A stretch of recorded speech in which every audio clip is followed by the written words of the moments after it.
Hey, what's up, y'all? This is your girl Diamond. I haven't been live in a minute because I went to Howard's graduation. My little cousin graduated from Howard, so I was there for a whole week and had an amazing time. Um, I'm currently sick. I have had some surgery and I am recovering. And yeah, so I am, hey Brittany. So I am doing amazing. We had some storms here. Oh, I'm back bald. We had some storms here serving up lesbian fish. Um, oh God, it's hard for me to stop saying fish. I'm trying to wean fish out of my vocabulary. Y'all know it's a cultural thing. So I apologize. But I'm working on it. Do you see how I'm working on it? I'm working on it and I'm catching it and I'm fixing it. So you people who act like you cannot get people's pronouns right when they are non-binary, when you act like you can't get your children's pronouns right when they are trans, you can work on it and we can intentionally see that you're working on it. That this is a work in progress. So, I practice what I preach. Anyway. um, so yes. I have been not very, very just busy doing a lot of stuff. So I haven't been able to actually work. So I apologize. But thank you, thank you, thank you. Hey Aria. Hey. Miss Poke. Hey Gigi. Aria, what you doing up, child? You live? Oh, I'm doing my lives early. I'm usually in the evening, so yeah, you should be woke. Normalize abortion. Amen. How are you, CL? A lovely day. I went out and did a little shopping, grocery shopping, and I felt cute today. Let me show y'all what I wore. So I have a regular. So of course y'all know I'm on my weight loss journey. So it's getting. Oh, what happened? Oh, this thing. My what you call it was unplugged. Okay. So green shirt, little jeans with the rips in them. I had my red boots on. So dark green shirt, red boots on. My Saint Laurent blazer.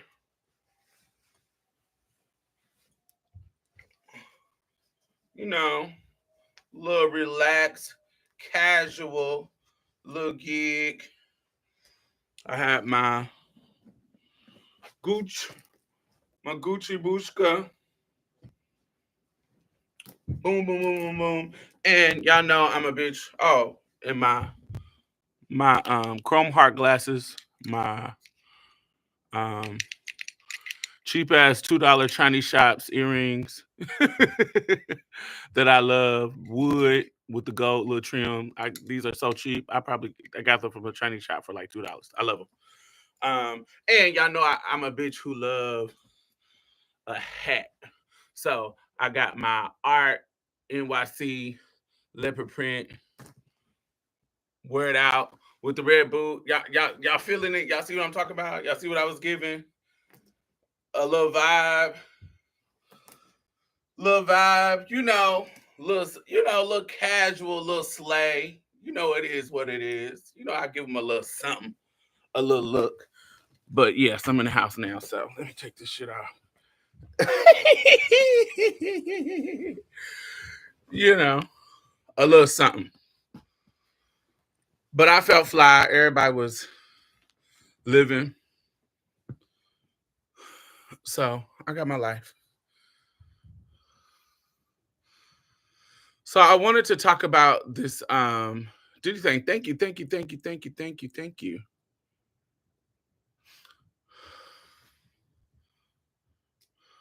But yes, yeah, my hair is short now, but it is what it is. Y'all know I've been short before, but not this short. But y'all know, I'll figure it out. Anyway, so I wanted to talk about this Cassie and Diddy video a little bit because I have thoughts and I wanted to see y'all thoughts. Hey, Kay. Hey, Darcel. How are you? Love you. A Moon. How are you? Cora. Um, so this is what I want to, this is my thoughts. So we all done seen the video. Well, hopefully y'all done seen the video. Um, it's basically a video. You don't got to go watch it. It's traumatizing, Norma. Basically, it is a video of P. Diddy, Puff Daddy, whatever, Brother Love, whatever they calling them these days. A video from 2016 that CNN got a hold of from a hotel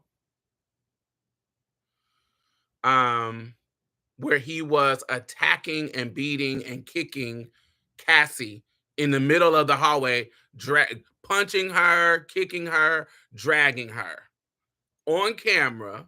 And apparently he paid people off to keep the video footage, the hotel video footage, under wraps.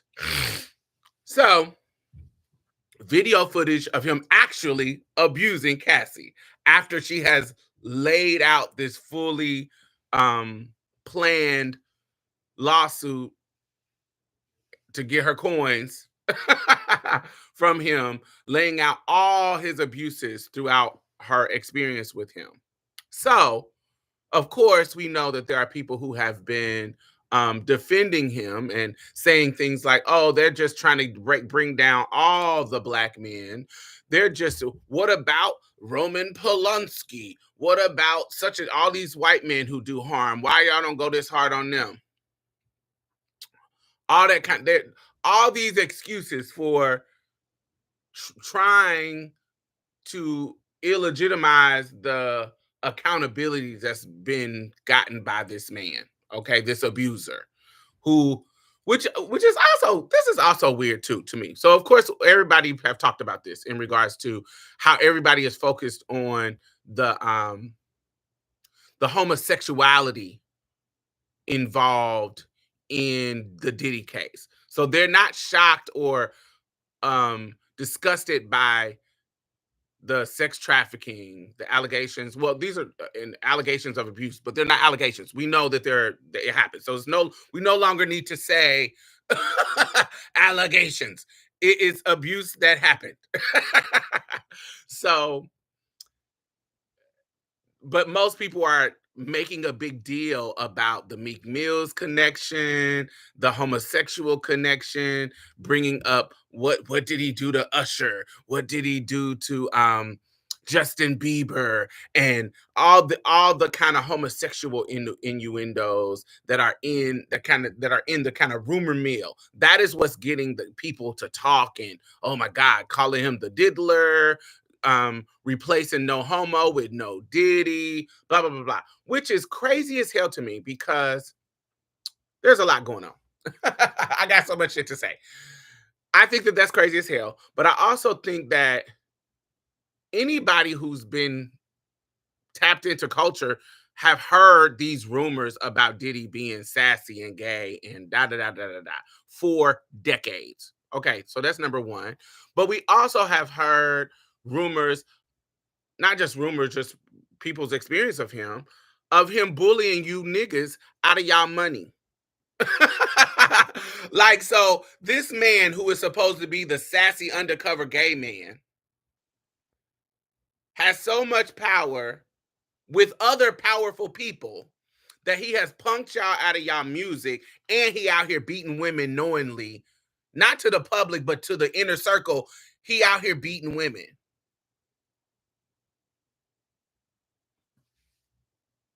You've never heard of P. Diddy? You must not be an American. La Rantancita? You must not be an American if you never heard of P. Diddy. Yes. So if you How is it that he's this sassy gay dude, and y'all letting him punk y'all, and there's no room for homosexuality in hip hop, like y'all be saying.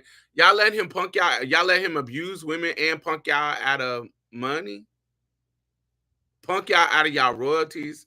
That is so like that don't make to the men in the industry. It makes me feel like y'all niggas is weak. Y'all give this image, especially dudes from this era, dudes from the '90s, dudes from hip hop and music in New York from the '90s, early 2000s. Y'all from this era, and y'all got this dude abusing women and punking y'all out of y'all royalties and money. Y'all giving these images like y'all hard ass niggas. So ain't nobody pulled up, ain't nobody. It just feels like y'all some whole ass niggas. It just feels like what? That's my first mindset. My second mindset is why we need video to believe women when they say they are being abused by men. Like, y'all don't need video when we tell y'all cops are killing black men. Black men, y'all don't need video. When somebody say this is a crooked ass cop that killed this black man, you don't ever need video to believe it. Now, when we get the video, we like, I knew. It is what it is. But to actually believe the possibility, we're not talking about guarantee 100% know what happened in the circumstances of an individual case. But if somebody says a cop did some wrongdoing and shot and killed somebody, that is not far-fetched for us to understand that is a possibility, to where we are not denying that could happen, because we have seen that happen so many times that we know cops will kill a nigga quick, and we don't need no proof to know that happens in the world. Do you see what I'm saying? Yes, on individual cases, when we're talking about to the court of law, you need to prove that this happens. Get that, yes. But your opinion about a case, your opinion about what happened, court of public opinion, we don't need proof to know when shit happens. We know this happens a lot. We know cops kill motherfuckers who unarmed men all the time. We have seen it on multiple videos. We have heard about it on multiple cases in much of documentaries. We have seen it. So we don't need a video to know that this is a possibility. Now, do we need proof to be able to send somebody to jail? Absolutely. I think that's justice. Like, you need to be able to prove that this happened. But me believing that this happened without me denying that it's not a possibility at all, I don't need a video to know that. And I need y'all just as diligent about black men's death when it comes to cops. I need y'all to be just as diligent about believing the possibility when it comes to women being raped and beat and harmed by niggas. Y'all know these niggas out here beating women. We have seen it too many times. What's the football player that was beating the girl in the elevator? The Rice dude, is it Rice? I don't know the football player people, but something Rice. We've just have seen it. We have seen video of dudes beating up women. The dude that was that hit the mom when they were arguing, when he was arguing at the restaurant, and he hit the mom, and later in the day the son killed a dude for hitting his mom. Do y'all remember that? We've seen so many situations, and I know y'all seen it in your own personal lives. You've seen men beating on women, and y'all love to bring up the Chris Brown and Rihanna hit him first and da da da da da da. You have seen men hit women without them hitting them first. You have seen it. You have seen women hit men first and it not faze them, and they beat the shit out of that woman. Y'all have seen it. Y'all have seen men use their power to beat women. Y'all have seen it. So somebody telling you that they were beat, On an individual level, when we're talking about charges, yes, you need to prove that these things happen. But acting like it never happens, or oh, these bitches be lying, or da da da da da da da da da da da. I feel like y'all need to have the, because what if we felt the same way about motherfuckers killing y'all?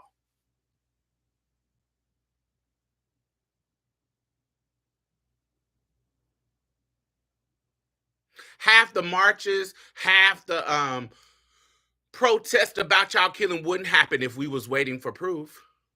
We know it happens. We know it happens. I don't need a video to know it happens.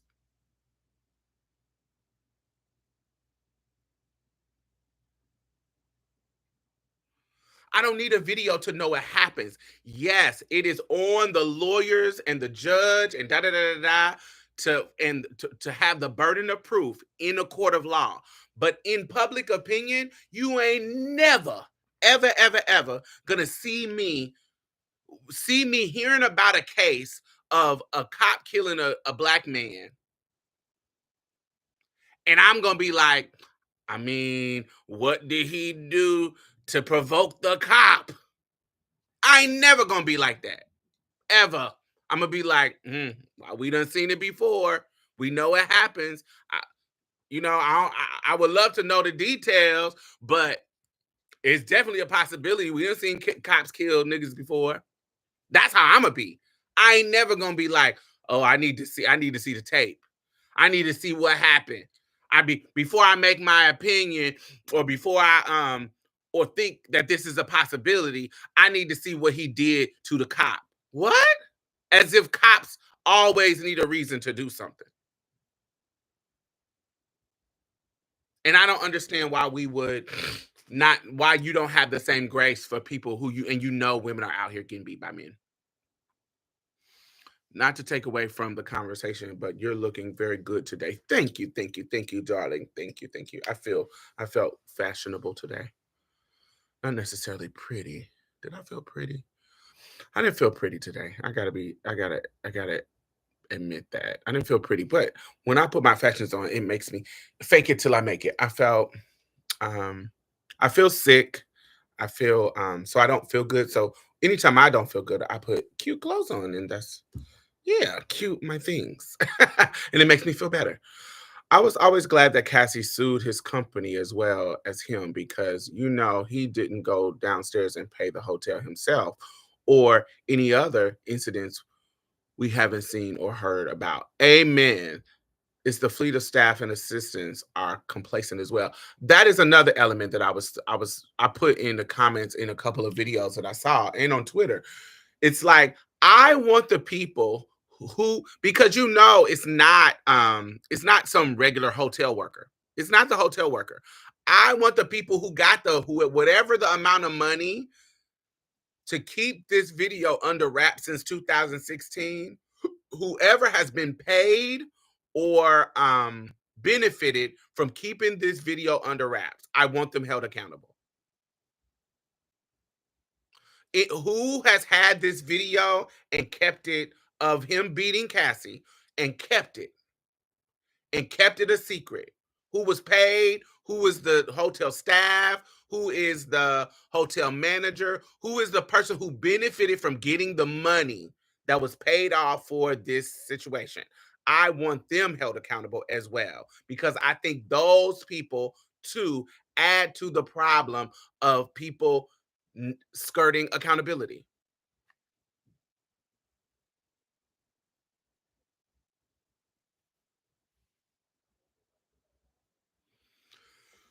Assistants, managers, orchestrated.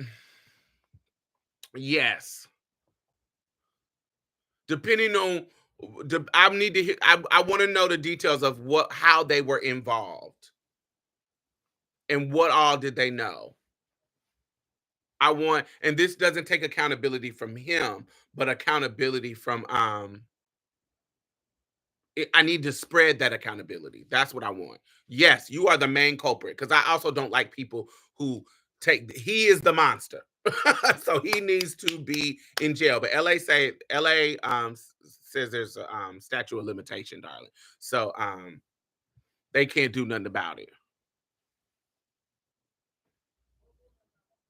watching her get abused and not saying anything about it. The power that he has to keep such public displays of abuse under wraps for most of a decade should be terrifying to a lot more people. It should definitely be terrifying. And what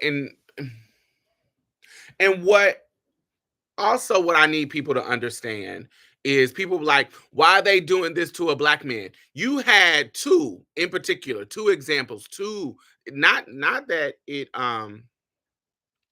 not that they're the only two, but you have two examples, long-term examples of black men skirting accountability for their harm to the women around them. R. Kelly.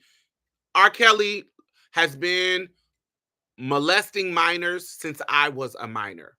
He was going to high schools while I was in high school, and I'm 43. He was going to high schools, picking up high school girls. I'm from the Midwest. We all knew about it. We all heard about it. We know his MO. He would come to Indianapolis. He would come to Chicago. He would go to Detroit. He would go to different places and be scouting niggas in high school and scouting girls in high school, and niggas would be talking about it. Like high school boys would be talking about it in a way saying, how do we compete with some grown man with all this money and cars and da da da da da with girls? And they coming up here because he wasn't, this was a cultural thing. He wasn't the only dude that was coming up to schools trying to pick up high school grown men coming up to schools trying to pick up high school girls, but he was one of the popular ones because he was R. Kelly. This was not new. This was happening in the 90s. And he just now got locked up. So for years, he was skirting accountability, getting off, and having a whole cluster of supportive people defending him for years. And don't let me get on Bill Cosby. That nigga's 80 and out of jail, living in luxury. After a 60-year a 60-year legacy of harm of women, of admitted drugging women. Like literally put it in sealed documents, admitting it.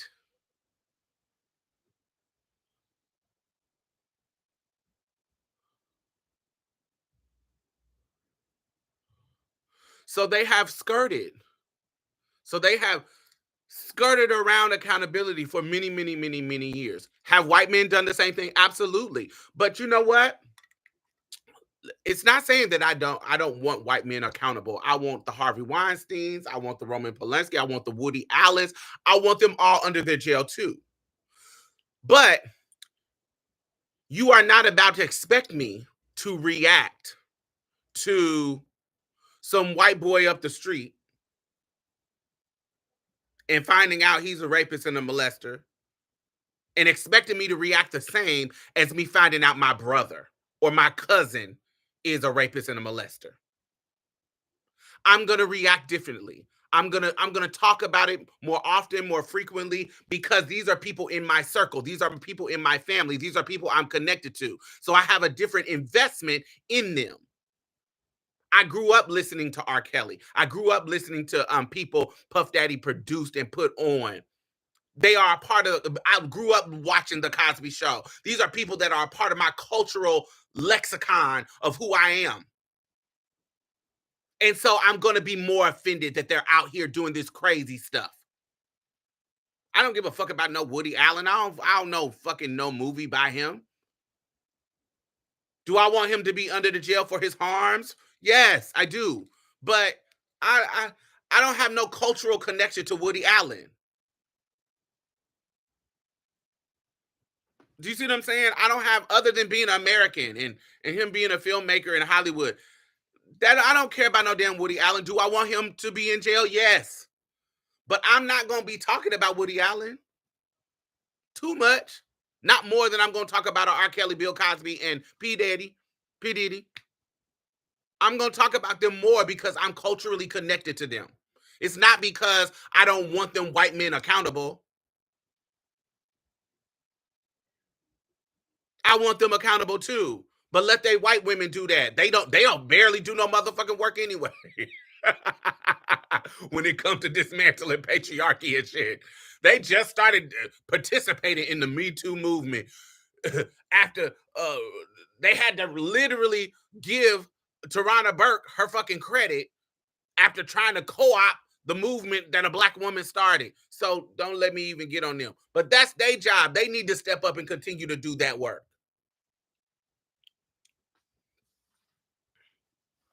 And I'm going to support them. Yeah, call your little white male counterparts out. White women, yes.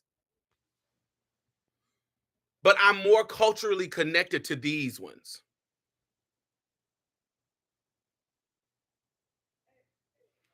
So I'm going to talk about R. Kelly. I'm going to talk about P. Diddy. I'm going to talk about Bill Cosby. I'm going to talk about Trey Songz. I'm going to talk about Chris Brown. I'm going to be more devastated. I'm going to be more invested in why the fuck are you out here harming women? Why? And not just because I'm culturally connected. It's because I, I'm I'm statistically educated. I know that black women, particularly, are more susceptible to intimate partner violence, domestic violence, and intimate partner homicide. They are more susceptible than that. Only people that beat us is fucking Native American women, statistically. And so I'm going to be more outraged because I have a racial analysis of these problems in our community that's not rooted in patriarchy and just protecting cis black straight men.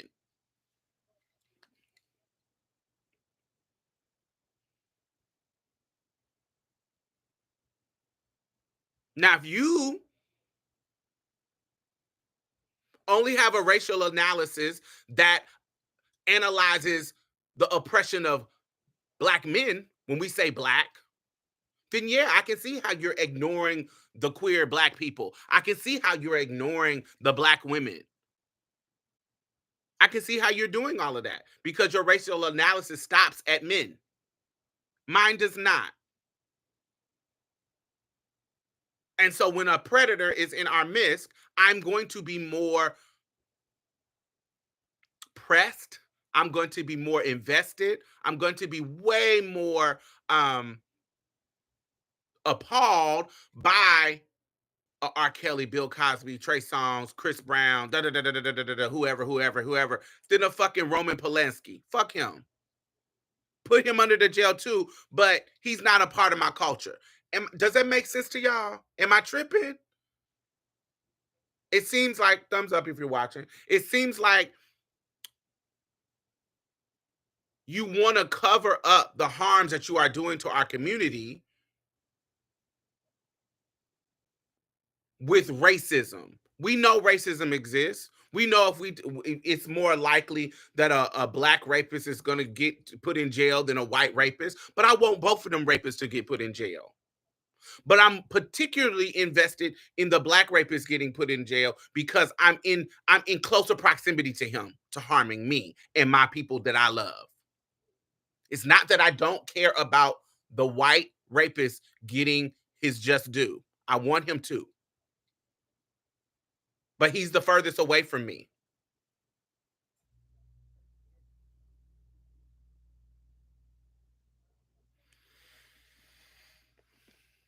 Do y'all get the difference?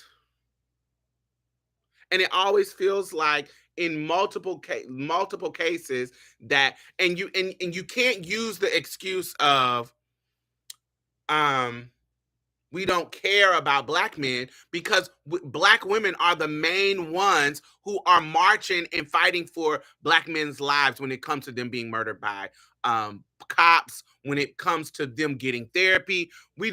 Like literally you cannot it's a bullshit lie if you think that as a cultural community of people who are non-black, non-male, non-man black people, we fucking ride or die for y'all.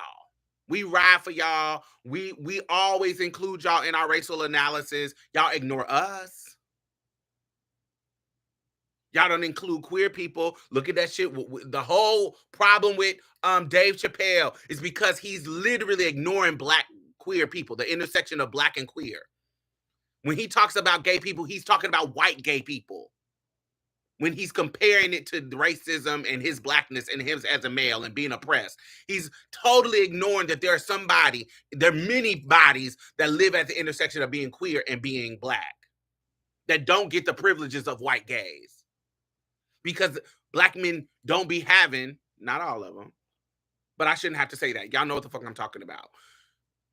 Black men don't be having a racial analysis that includes other intersections. So when they're talking, they think they're the most oppressed motherfucker in the world, not accounting for their male privilege. Cishet ones especially.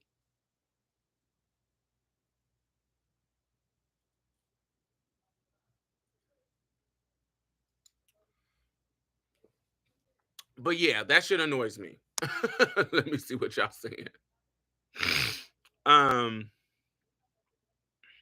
What do you think about the implication that there was an open secret in the industry? I think that's what I'm talking about.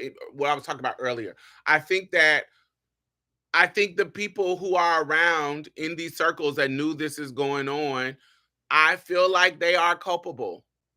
Is that the word?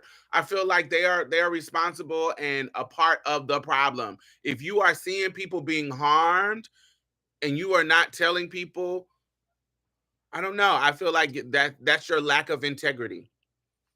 That's your lack of integrity. It is your lack of now I want to make it very clear has nothing to do with whether I want the abuser to be accountable. So I hate when people, like with the R. Kelly situation, but what about the parents? Yes, if the parents knew, wear them out. I want you to wear them out. But y'all don't wear them out until y'all are defending the abuser. That's what I have a problem with. If you say, put him under the jail and let's get the parents after him, I'm with that. I'm with that. But if you're saying, I'm defending this man, why are y'all getting the black man down and not going after the parents?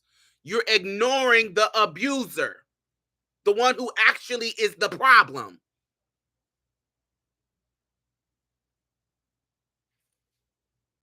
It's like Nate Parker. So do y'all know the story of Nate Parker? Why he was canceled? So let's talk about Nate Parker. So Nate Parker is the one, he played the really cute, handsome guy. It's always the cute ones. Damn. that's why Stephanie Mills annoyed me when I'm talking about a lot. I'm going all over the place. Stay with me. Stephanie Mills annoyed me. They had asked her on an interview about Kobe Bryant and his rape and da da da da da. And she says, "Oh, he didn't rape nobody. Kobe Bryant is too fine to rape anybody."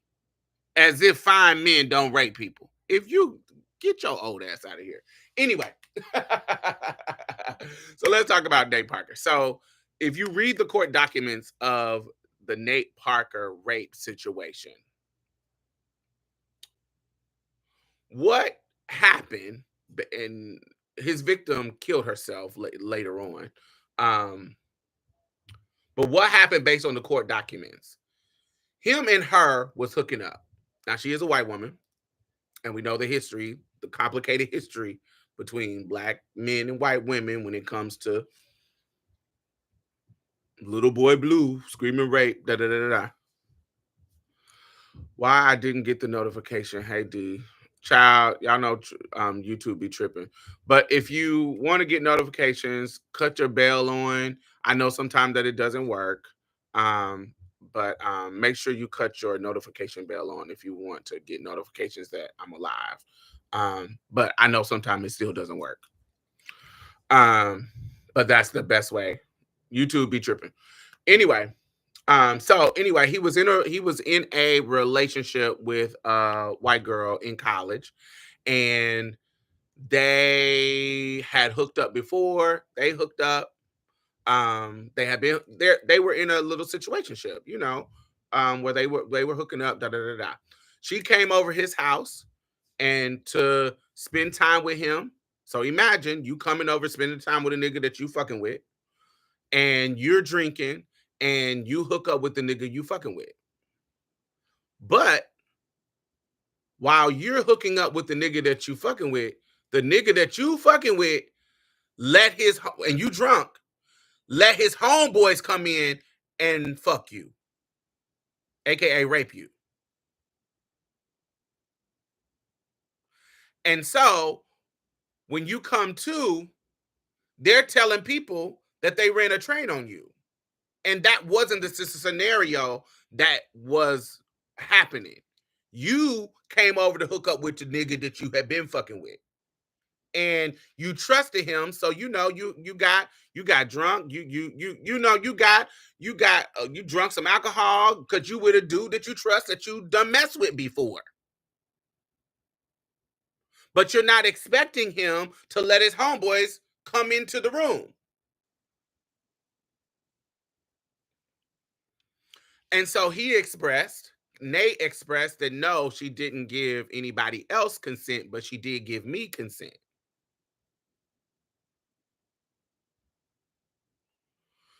And so Nate got off, but the homeboy did not. Because it was consensual between Nate.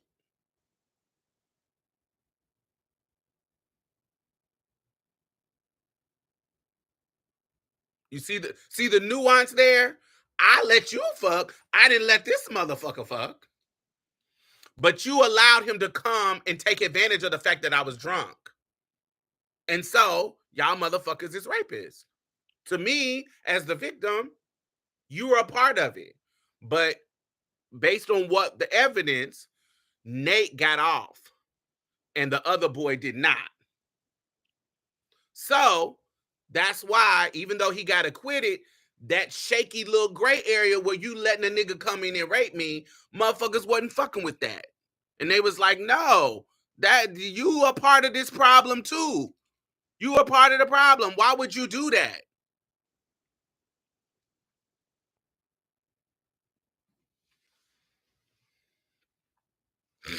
So that's what I'm saying. Like there are people. What part did you play in making this thing happen, this wrong happen? What part did you play in that? I want to know what part did people play in Aaliyah being who turned their head? And what was the reason that you turned your head? I think there's a difference between a parent trying to support their saying, hey, this is a music producer. I know she's trying to be in the music industry. They're going to the studio, da da da da da da da. And I'm just allowing them to be free, and not free in regards to the sexual part, but I'm allowing her to go to the studio and do her thing as an innocent parent. Just now, is it naive? Sure. But I can see a parent saying, oh, this is R. Kelly. This is a superstar. And my daughter wants to sing. Why wouldn't I let her work with this person? I can see that being something a parent does because this is your child's dream. And this person has access to the dream. And it's not about me, oh, I want this money and I'm pimping my daughter out.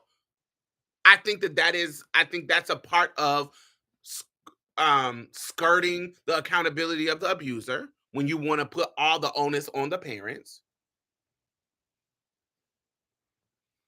Now, if you know that this is some weird ass sexual relationship with your minor child, and then you letting it ride because you want her to have the opportunity, then that's a problem.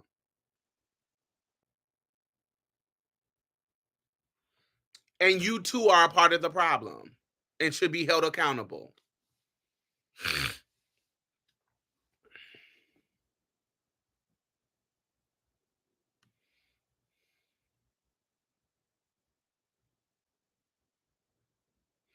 Like, do celebrities who low key know get consequences? So this is I feel like for me, it depends. It depends because I've been in situations, not about no molesting and raping and abusing, but say somebody is hustling the system, whatever system I'm in, and I know about it, but that's not my business. That's on you.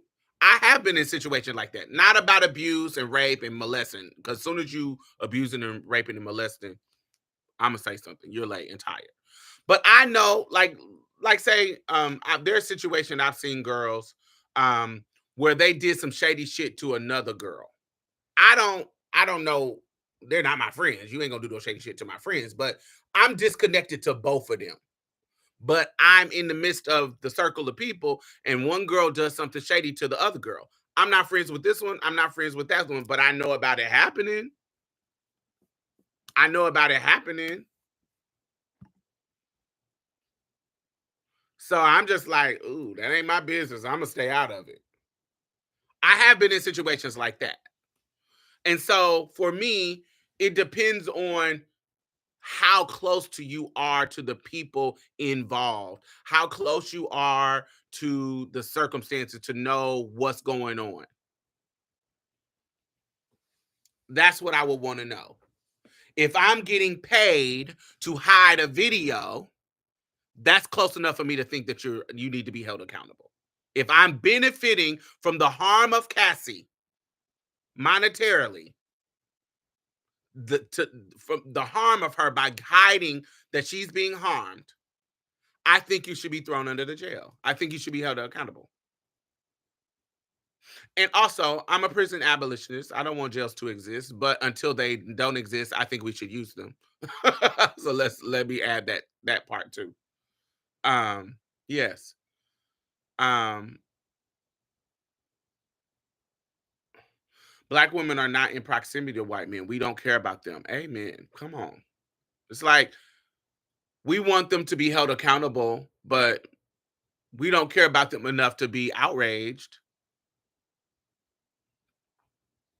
to think that they didn't do it. Yeah, throw them in jail. We want them to get we want them to get we want to get justice for their harms too.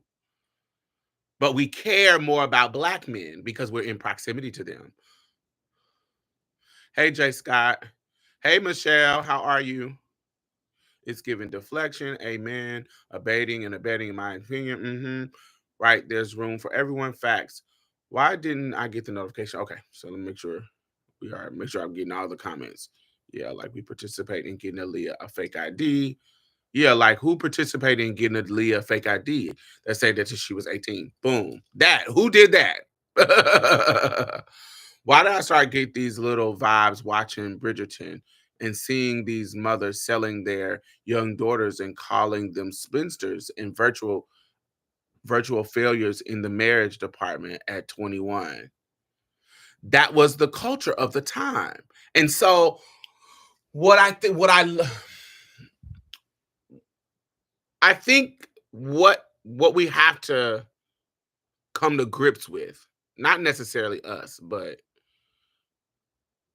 particular people in positions of privilege, when it comes to white people, when it comes to men, when it comes to straight people, when it comes to cis people, I think that we are not looking at our privilege um in a logical way, in a critical way. We're not critically thinking. During the time that Bridgerton is supposed to be set, the level, the level of patriarchal oppression was so high and so a part of the norm that the women were just navigating it, figuring it out. We have way more power than we did back in the day, especially back in these days, like back in the Bridgerton era days. You know, when we think about the coverture laws, I've talked about this before.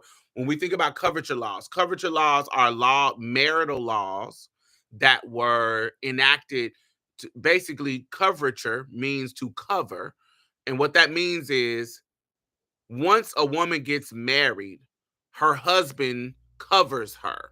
So anything that has to do with her money, her property, her anything, her husband covers her. So her husband has the power to take over it. This was so crazy, especially in America, even, but let me talk about America for a little bit. It started to get so crazy in America, particularly during the slavery time, that men who had only daughters, so say they did not have any sons, because we know sons get the preferential treatment when it comes to getting property, getting money, getting assets, getting inheritance. I'm sorry, inheritance. But say that the man only has daughters. They literally had to make legal workarounds to be able to protect the assets that they built, the riches that they built, because they knew it was going to the daughters. Men would come and marry these women just to get access to the money because they know the daddy about to die. And so the daddy would have to say, okay, these particular slaves are owned by my daughter and they cannot be inherited by marriage. Like, they had to make legal contracts and documents with the court to say that my daughter owns these and they cannot be sold by any husband, any man, blah, blah, blah, blah, blah, blah. This is a part of my inheritance to her. They cannot take them from her. They are hers. So they had to literally, in the same way gay people used to have to make the documents to basically make themselves be married on a paper level, using power of attorney, blah, blah, blah. Fathers used to have to do that to their daughters because of the coverture laws, that men who they marry could just come and take all of their shit. And spinsters will come in and marry women just to get connected to their wealth. We see it happening in what's the new show we be talking about? Gilded Age. Like, these coverture laws used to have women fucked up, y'all. So much so, we saw it in the movie. There was a movie called Dolores Claiborne. That's one of my favorite movies. Dolores Claiborne. Remember when she was saving her money to move because her husband was molesting her daughter, but she's financially in this abusive situation because he's the breadwinner. And so she had to go get a job as a maid working for Miss Vera. Have you ever seen that movie? Have you ever seen Dolores Claiborne? So she went and got a job working for Miss Vera. And so she was taking her money and putting it in her account. And so, because of coverture laws and how a woman cannot have an account without her husband, he could go to her bank and get the money out of her account. That's what he did. Do y'all remember that movie? And that used to happen because women was the homemaker. They didn't feel like women had the power to deal with money and banking and dealing with estate and dealing with assets. Right. Miss Vera said, baby, an accident can be a woman's best friend. One day your husband is coming from his mistress's apartment and his brakes suddenly fail. Yeah, I love that movie. So, yes. And so these moments of women back in the day, really 70s and before, like, it didn't change until the 70s, until the feminist movement started, burning bras and all that kind of stuff. People love to act like that's a white movement. That was not a white movement. That was a black movement that was co-opted by white people, by white women. White women loved, if you follow Harriet Beecher Stowe, follow Susan B. Anthony. There's an amazing book called The Problem with White Women, The Issue with White Women, The Problem with White Women. And it gives a counter narrative to the feminist movement. So, because of white supremacy and racism, when we talk about the feminist movement, they were going to lead with white women. When we think about the Jewish white women like Betty Friedan and those kind of, they're going to lead with that. But there were black people who were already doing that work. Think about Ida B. Wells. Think about Frances Harper. when we think about it's so many black feminists who are already doing that work because they were already working in the mills, working in the farms, while the white women was sitting at home being housewives. Black women was already working and doing doing some of the things that men were doing to make money. So they're like, what? Why are y'all pushing us out of benefits just because we're women? So they were already on that feminist, women should be treated equal plane. White women, until it started to be a problem when they started to get wanting access to education, wanting access to different type of careers outside of being a homemaker, outside of being a secretary, outside of being a nurse, all those things. Because it used to be those were the only jobs that women can do, because you were supposed to get married and have babies. That's what you're supposed to do. It wasn't until the 70s that they fought, when we talk about Ruth Bader Ginsburg and Pauli Murray setting all of this up. Don't forget about Pauli Murray ever. We do not have a right in this country. We do not have any right in this country now, modern day right, when we talk about Brown versus Board of Education, and we think about the women's rights cases that Ruth Bader Ginsburg, Reed versus Reed in Idaho, that she fought. All this stuff comes out of the brilliant legal mind of a trans person, which is Pauli Murray. But yes, women started to be able to get their own accounts. Women started to be able to get credit cards in their name without their husbands. Okay, got it? And so prior to that, patriarchy was crazy. You were in a fucking prison of expectations of what you're supposed to do. Women would go to college and get degrees, and the whole point of them going to college is to find a husband and have babies, not even a career. And that's why this speech that football player kicker gave at that Catholic college is such a problem, because he's hearkening back, romanticizing a time when women were in a prison. Now, let me say this. I know I'm all over the place. Make sure you thumbs up if you're watching. Let me say this. Women, if you want to be a homemaker, if you want to have children, you want to be the stay-at-home wife, taking care of your children, being that nurturing mother, we want you to do that.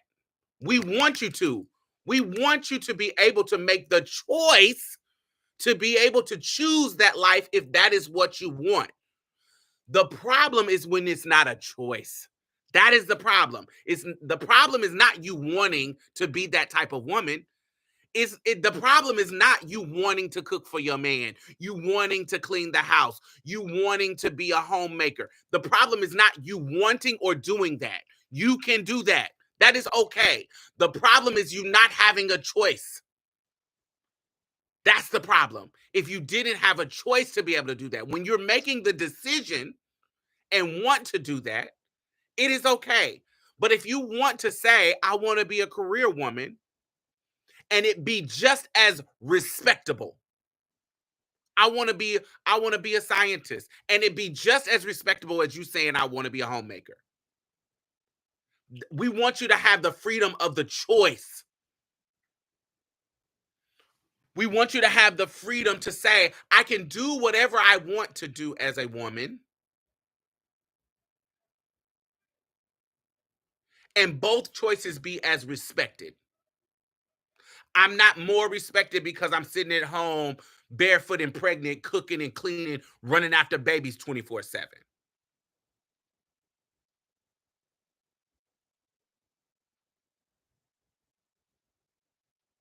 If that's what you want to do, that's what's making you happy, and you are in a healthy relationship with your husband and it's all working out for you, that is amazing. I don't think that that's whack. I think that that's amazing if that's what you want and that is what's working. But the problem comes is when women want to do something else, and religion and men are making them feel less valued or less than because they're making that choice to be able to follow a career, to be more than a mother, to be more than somebody's wife. That is not when your life starts. Your life started when you came into this earth. Your existence is not important because of its proximity to a fucking man. Thumbs up if you agree. Your life starts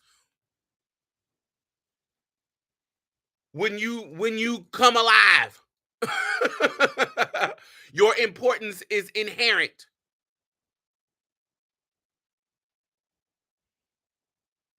You cannot have children and your life is still important. You cannot ever be married and your life is still important.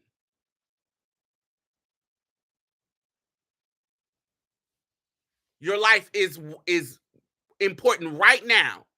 It doesn't have to be connected to a man and having babies and being a wife to be important. And having the choice and the option and having options is what the feminist movement was about. It's about not being in the prison of patriarchy, of the rules of what a woman is supposed to do, the feminine mystique of a woman, what it's supposed to be. You get to decide as a woman what you're supposed to be. You get to decide that. Not no book, totally out of context of now. Not no man who is invested in you being a homemaker because he benefits, statistically benefits more from being married than you. Your life, literally, married women live shorter lives than single women. And married men live longer lives than single men. You know why? Because women are taking care of married men. And the stress of taking care of kin keeping, family, husband, kids, life, all home, all of that shit is stressing women out so much that it's making their life shorter. Married women. So we're not comparing men and women. We're comparing single women with married women and single men with married men. So we know that men have shorter lives than women. But when we're talking about individual single women compared to married women, single women live longer. And don't be sucked into the idea that, oh my God, having children, what are you gonna do if you're when you get older, who's gonna take care of you? Old people are not being taken care of by their children. Old people with children are in the nursing homes lonely and alone.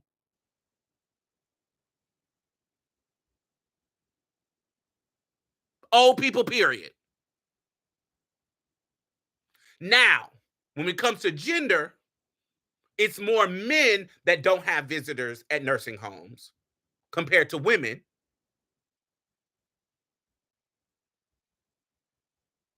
But old people in general are being left alone in nursing homes. So having kids don't mean that your kids are gonna be coming taking care of you. So that's why it's important to be in right relationships with your children.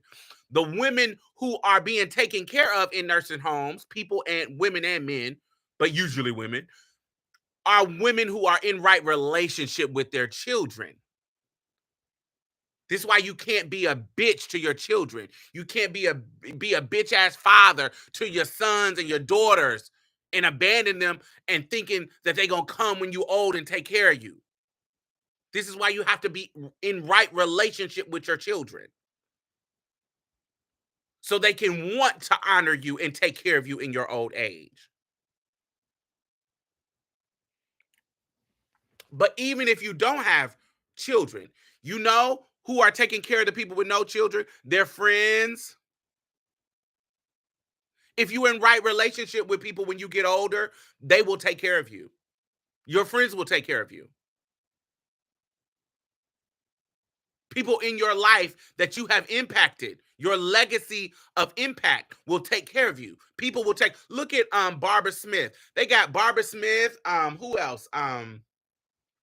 They're literally Barbara Smith is iconic lesbian activist, writer, educator, one of the founding members of the Combahee River Collective. There's a whole circle of people paying to take care of her as she has aged. And there's a couple of moments because black women take care of black women. There's a couple of older women who have these kind of helpful circles. Miss Majors, as a Black trans woman, we got one for her. When you are in right relationship with your community, they will take care of you. You don't need children. You don't need to have the burden of, I gotta have children so somebody can take care of me when I'm old. No. When you are in right relationship with your community, they will take care of you. Period. So do not be caught up in, oh, I gotta have children or all that kind of bullshit. That is a fucking lie. A lie, a lie, a lie, a lie, a lie. Mm. So what are y'all thoughts? Y'all quiet.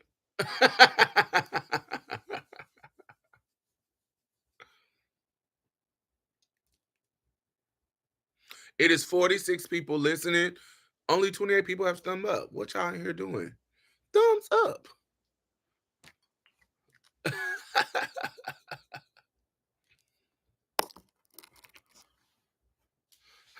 We was letting you preach. Work. I love when I hear people say, let her cook. But yes, I think that you have to, I think what people have to understand is that feminism, particularly, is not a white thing.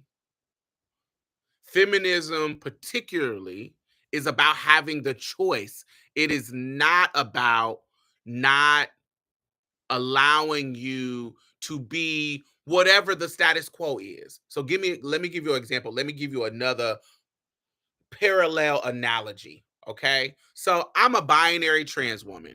I'm going to be binary for the rest of my life. I like feminine. I like being feminine.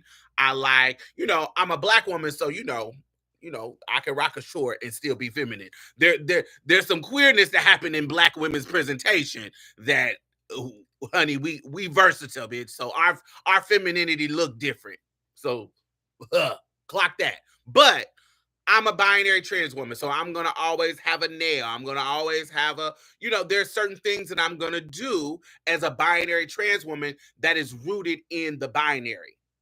That does not dilute my mind into believing that the binary is not the problem for people, other people who may not be invested in the binary. So even though I'm a binary woman, and I'm going to navigate the world within the binary, within that masculine and feminine, I know that some people are not going to fit into those feminine ideals in a cookie cutter way. Okay? And so because of that, I know that it's important for me to support them in dismantling the binary in whatever way that I can. Okay? By sharing their stories, by sharing their experiences, by sharing them. Now, I'm a binary girl. I'm not going to stop being binary. I'm not. That's just what I am. I like the juxtaposition. I like the feminine and masculine. I like being with a tall whatever I deem masculine man, and I'm the feminine counterpart. I like that balance. That's not going to change in me. I'm going to be honest. It's just not going to change in me. But I know the importance of the work that somebody like Alok is doing. The work of other Black non-binary people like Travell Anderson, and tons of other Black non-binary people. I know the importance of the work that is happening there, for you to be able to choose and be treated well and not discriminated against if you do not fit within the binary standards. I know the importance of that work. Okay? So the movement that they're in, I don't feel the movement to dismantle these systems and these binary systems don't make me feel threatened. Because I'm the binary girl, I know I'm the privileged one in this situation. I'm never going to be threatened by the harms that come with the binary in the sense of that, because I'm following the fucking binary. I'm the privileged one. So I'm not going to think that the movement is attacking. Their movement is attacking me. And I see the importance in what they're doing. That's how the feminist movement is as well. It's not about you not being able to be a woman, to be a mother, to be a cisgender woman. It's not um about you not being able to be these traditional things. Question those traditions. There's a lot of traditions that are rooted in tired ass shit. But it's not about you not being able to do it. You can be a beautiful mother. You can be a beautiful household person.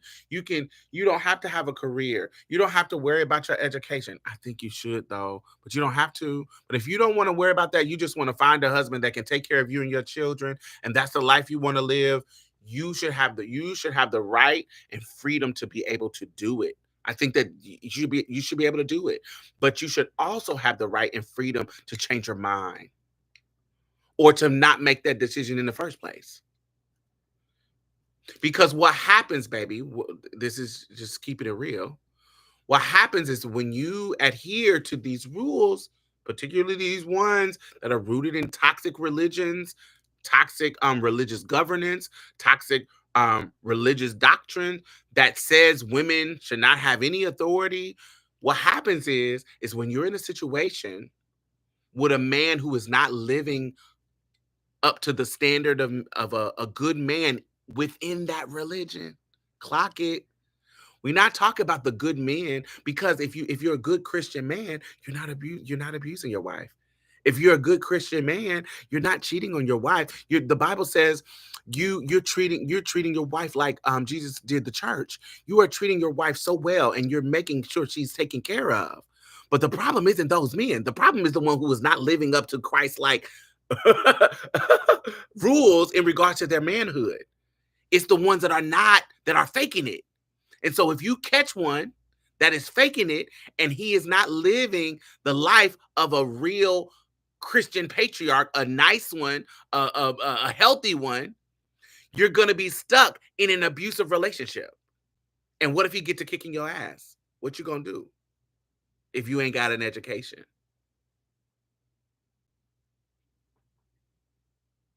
I hope that's an aha moment with the sparkles. What you going to do if you ain't got your own money?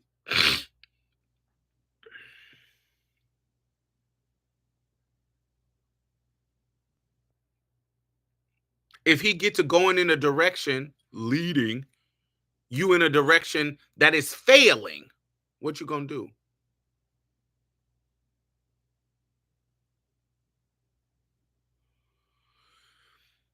Kim Foster once said, a homophobic man is almost always misogynistic too.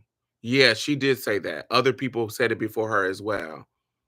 That is a through line of feminist text. Absolutely. She is totally right.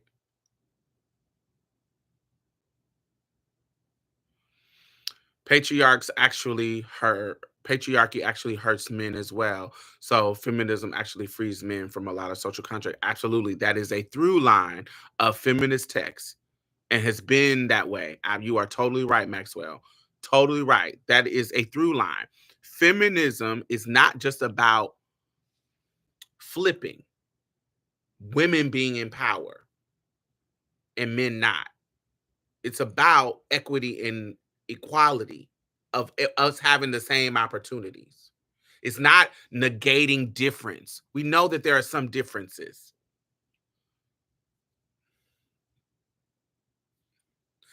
If you weren't under the social construct and expectations of a man,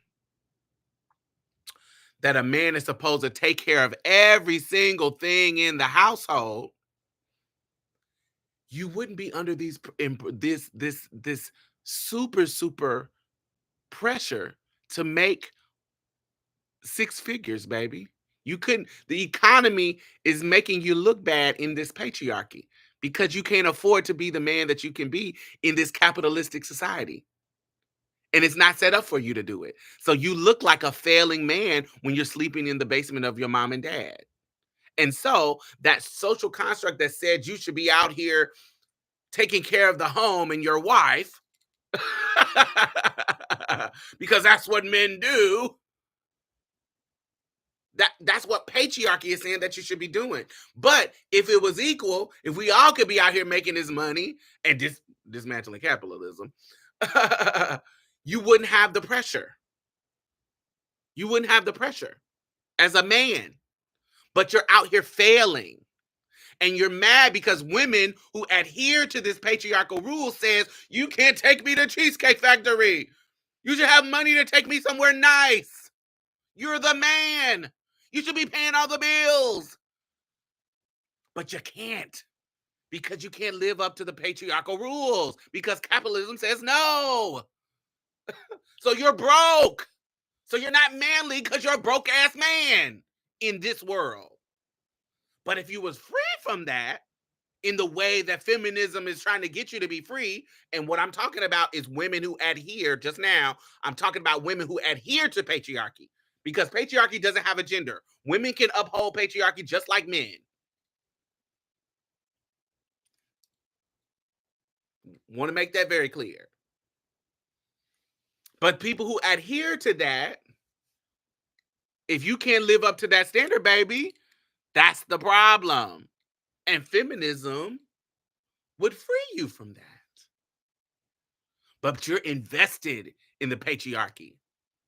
But because you can't live up to that, because you can't live up to paying all the bills, you want to call women gold diggers and blame the women and blame the modern woman, and they are out here getting jobs and being too independent and don't need a man.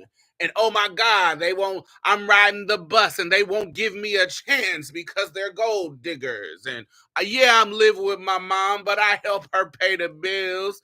No, your mom is helping you. You're not helping your mom. Your mom is helping you because you're a broke man, not living up to the standards of patriarchy. You want the benefits of patriarchy, but you don't want to dismantle it, because then your dick would not have value.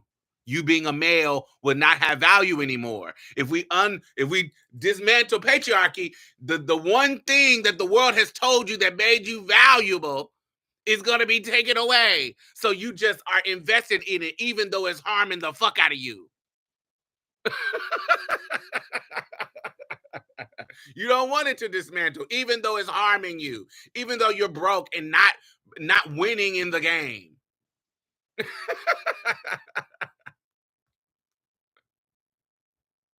And you think I wanted to be a man? Get out of here.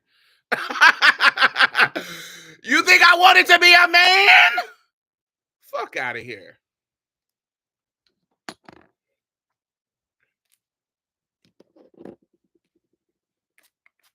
Mm-mm.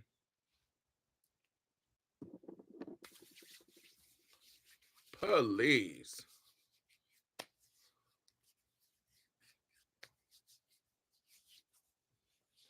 Have y'all smelt this?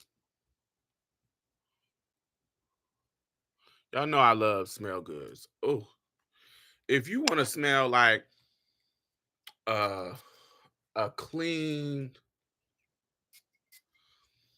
tropical, bad bitch, not sweet like fruity, pineapple, coconutty kind of, um, not that kind of tropical, but like it's coconutty, but not like a sweet candy kind of vibe. It's like a clean, fresh, floral. Uh, it's so good. I don't know how to pronounce that, but that's the name of it.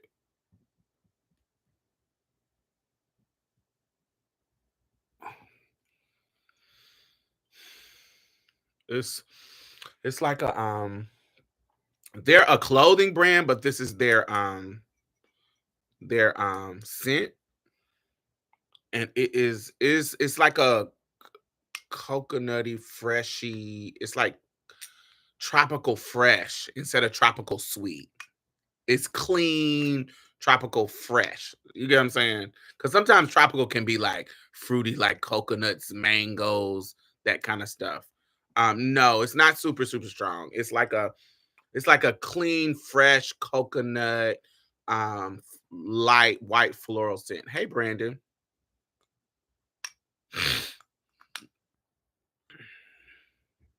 I love it. Now, my favorite, y'all. Now, my favorite scent, period, is Creed, baby. This is Creed Windflower. Oh, this is my favorite. This is like, it's expensive, but it's fucking good. It's good. So this is my favorite. My favorite black trans owned scent. This is the Enfleurage. It is owned by Toy Washington. She is a trans girl, and this is called Gentilly.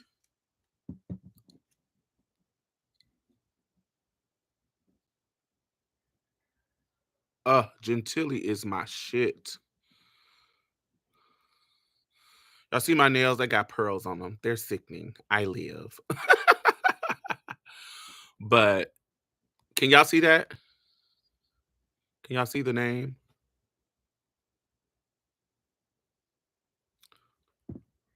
It doesn't feel like it's zooming in. But yes, this smell kind of like, now this is a little sweeter, but it's like a floral.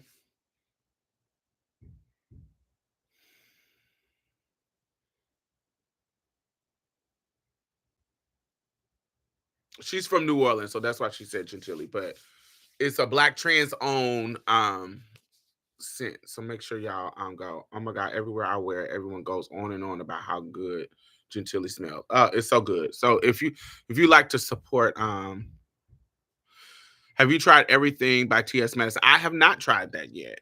I have not tried it. I have tried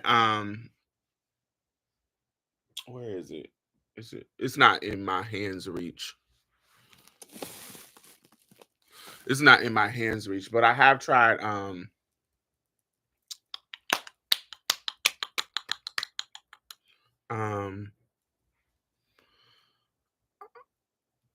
she has one that she just released. What is girl's name? Jackie Aina. I have tried Jackie Aina's fragrance, and I like it, but it's kind of, it's real typical. It's real typical. I've smelled things like it before, so it didn't stand out to me. But I like it. It smells good, but it didn't stand out as like, oh my god, this is an interesting scent. Um, Trying to think of what else I got to show y'all. If there's a scent that I've been smelling. Oh, don't get this. If you at Sephora, this smells like baby throw up. It's called so there's a blue, so this is a pink, this is the pink version. It's Bella Floral body cream. So they have, let me show y'all this.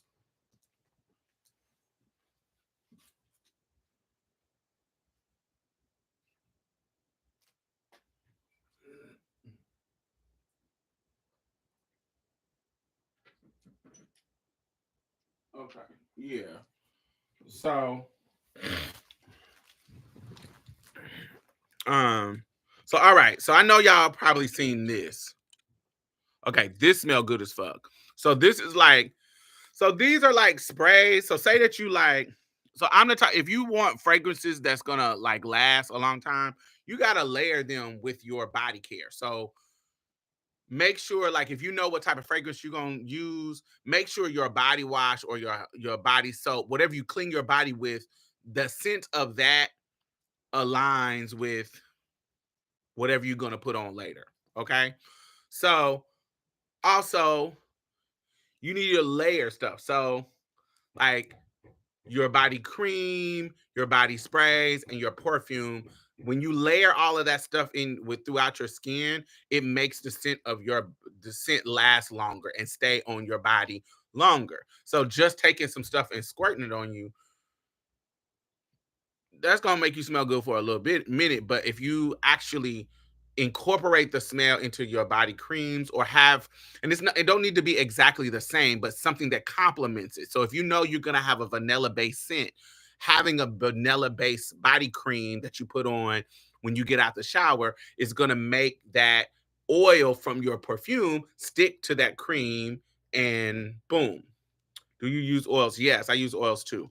So it just depends on what combination. Also, when you add layers of different things, it's going to um make the scent show up in a different way, opposed to smelling like everybody who wear that same scent. Not only is your own body chemistry going to change the scent, what you add to it is going to make it different. So that's why you can spray something on yourself and it smells different than on somebody else. You could be adding different things. Okay.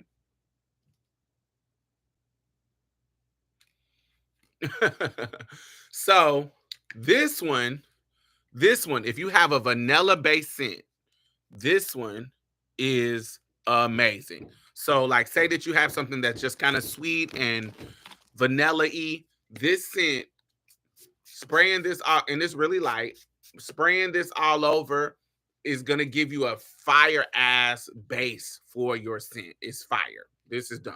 This is dumb good. Just also so good. But this is another version, but it's more fruity floral. And the problem with this, it smells to me like baby throw up. And so,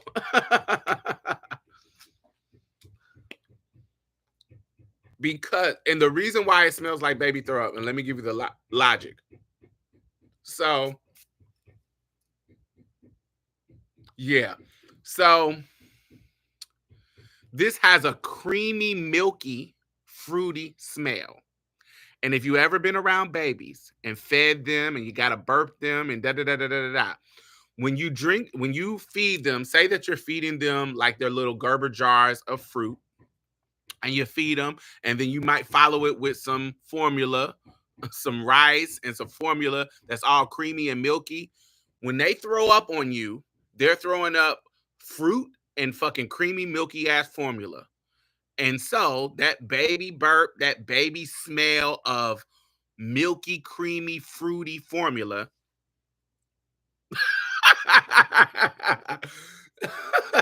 So that's what, to me, as a person who has been around and helped raise babies, multiple ones, this is what this reminds me of. So every time I smell it, it's not a bad smell, but it reminds me of that. I can't get it out of my head. So I bought this in the hopes that it was going to mix well with some of my more fruity, creamy fragrances. I bought the body cream and the spray so I can add my fragrance on top of both of these. And honey, every time I put it on, I'm like, girl, this smells like baby throw up. And so it's not bad, but it's just fruity and milky. And so I wouldn't get this one again. I'm going to use it with my other scents, but I wouldn't get this one again. But this one, fire, fire, fire, fire, fire, fire. This is 59. This is 68. But 59, fire. If you wear vanilla based scents, fire. But this right here is the Jackie Aina.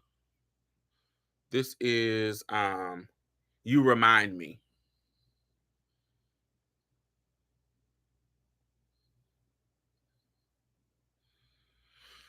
You Remind Me. And it is,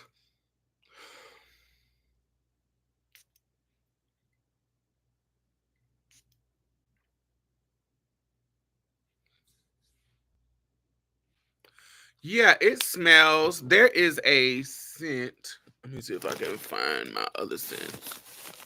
I don't know where it's at. There is a scent going viral in this orange case. I don't know where it's at. In this orange case, it's going viral on TikTok. That's what this smells like. It smells like of that, and I'm like, it doesn't smell unique. Um. Also, this is another scent that I really really like. Aaron, This Erin is the daughter of the Estee Lauder um, dynasty, the heiress. Um, Hibiscus palm. This smells clean, tropical, fresh. Definitely coconutty a little bit, but like just more expensive.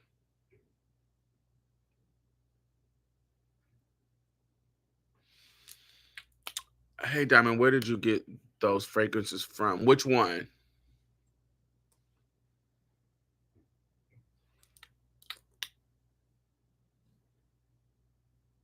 These, yeah, they got like a little jewel on the top of them, a little crystal little jewel.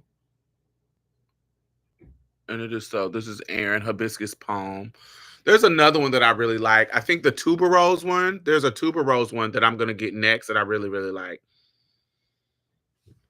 I got this one in Neiman's.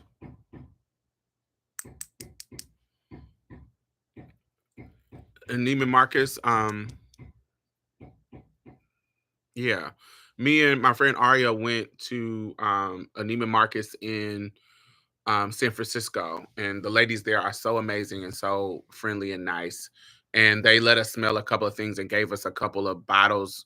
You can always go in and they'll give you little sample bottles so you can try it out. Also don't be scared to go into like these high end um with the numbers. Oh, I got these from Sephora. These one with the numbers. These are from Sephora. No, I haven't watched that yet. I haven't watched it yet, Brandon. They're from Sephora, and the brand name is Brazilian Crush.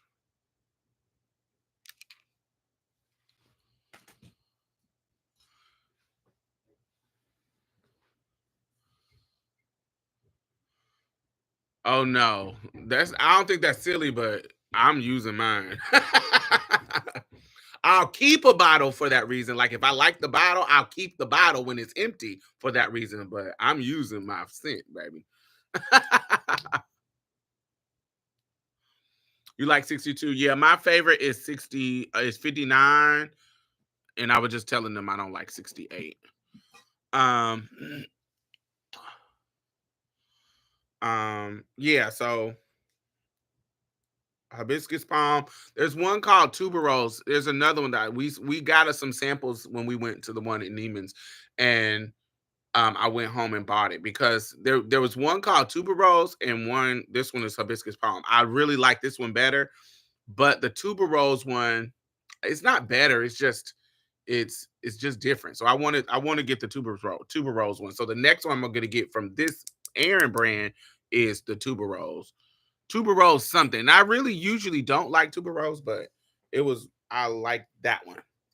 Um, I also have realized that I like orange blossom. The scent orange blossom. I like scents with that in it. I will try the 69, the 59, not the 69, the 59, 59.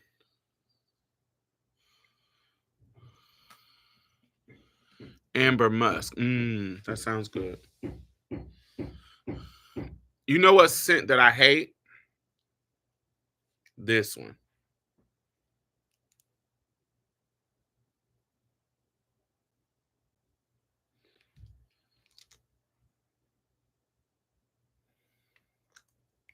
This is Dior. J'adore. This is J'adore. You know, the classic Dior scent, J'adore. Yeah, I don't like this. It's clean, but it's something about it that is,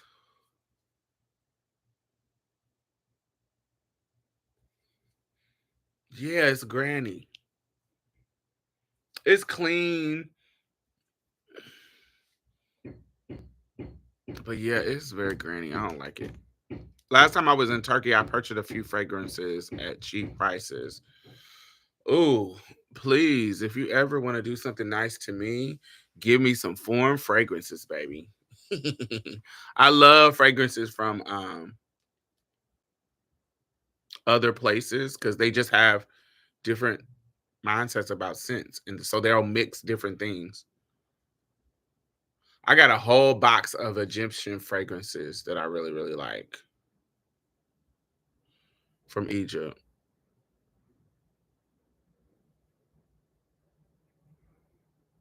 You don't like Jador? Mm-mm. That's what this is. Somebody got it for me as a gift because they know I like fragrances, but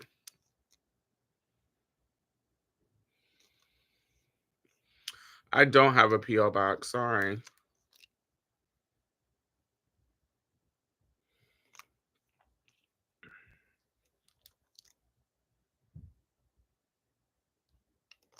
Oh my god.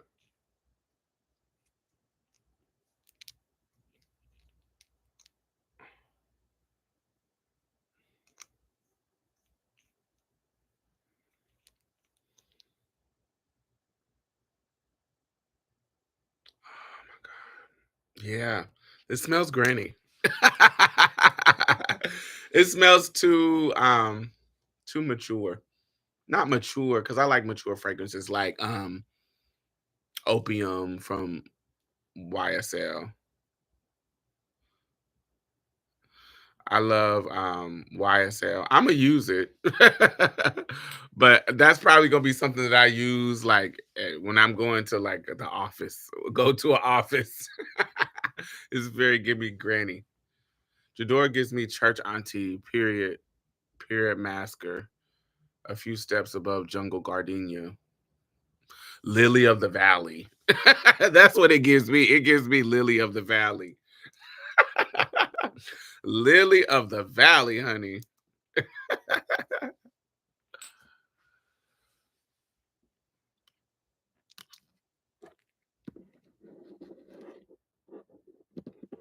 But yes, what do y'all want to talk about?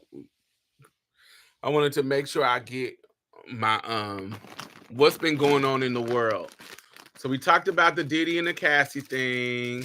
What else y'all got on? But yes.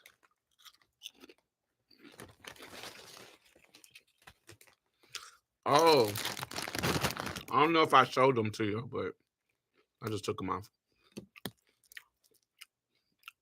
I probably showed them to y'all already, but I'm sure to show them to y'all again. What was the T with B tag?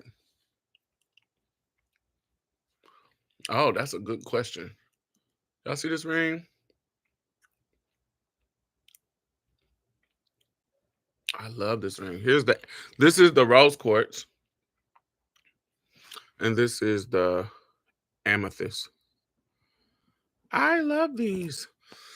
So what was the tea with B Tech? Oh gosh, so much tea. Um,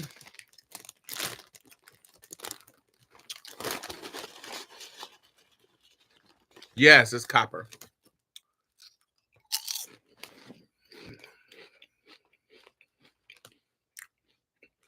God, that's such a complicated question. Let me see how I can simplify it.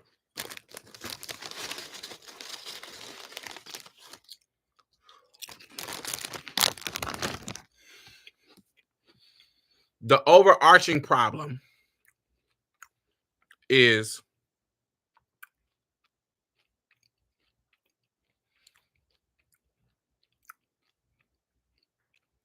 strategy of activism. Differences in strategy of activism. So, one group of people feels that activism and advocacy should look like this, and another group of people feel like advocacy and activism should look like this. And so they come together and there's a clash. So that's one thing. When that clash happens, one group of people has an ego problem.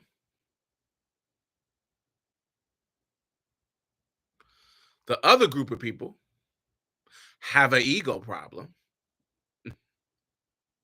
that feels they're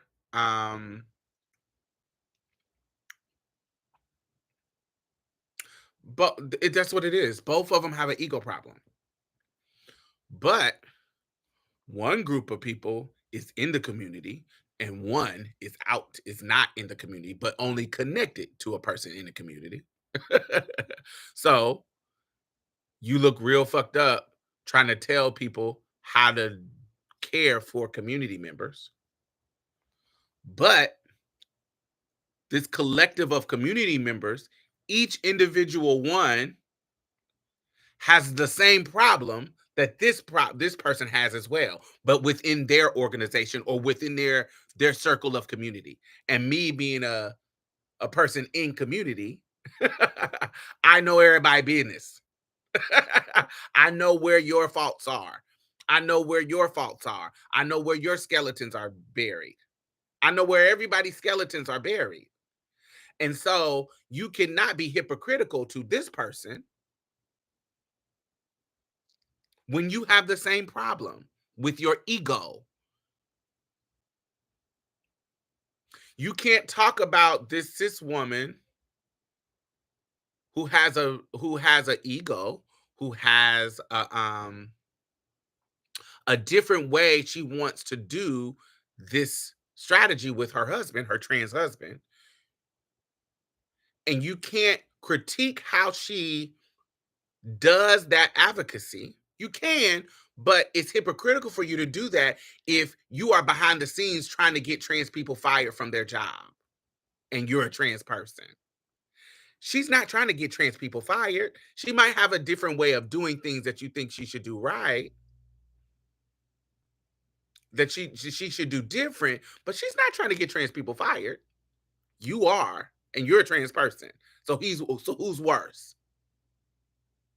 You trying to get trans people fired because they're not funding your project. You trying to get actual trans people fired.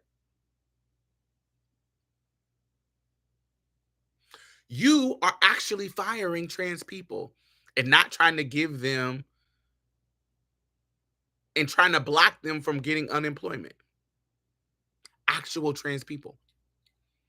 So how dare you be behind the scenes shitting on trans people, but then saying negative stuff about the cis woman because she has a different strategy than you.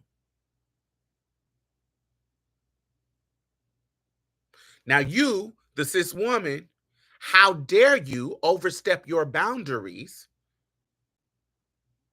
when people are trying to tell you how to engage with them, and you let your ego get in the way, your vision about community get in the way into what trans people are telling you. You got to back up and listen to what people are telling you. You can't let your ego get in the way. And you can't feel attacked when somebody is telling you this is not how it should go when you're doing something for community. So both ends of the spectrum were foolery. There was a lot of foolery on both ends. It was a lot of foolery on both ends. And I'm in the middle trying to navigate, trying not to destroy a whole institution of helpful advocacy and trying to make sure that trans people are being treated well in the way that they should be treated by everybody. So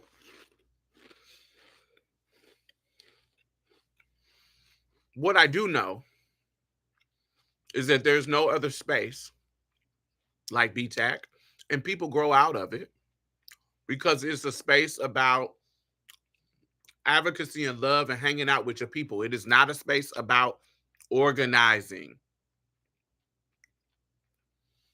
It's about you taking rest and respite from that work and coming and being celebrated as a Black trans person.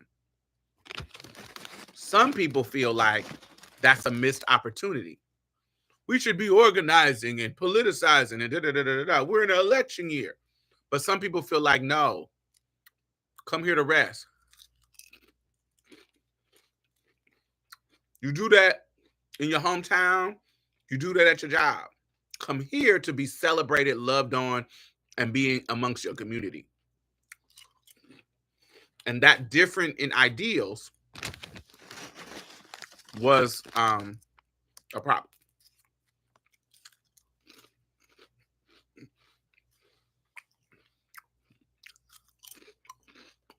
Who makes Gentilly? Leinfleurage.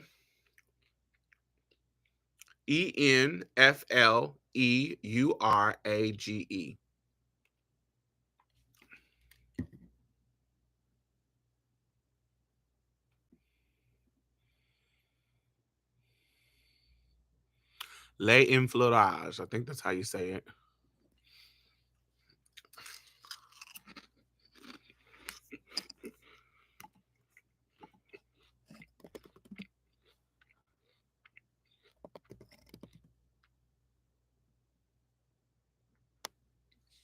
I must put the site in the chat.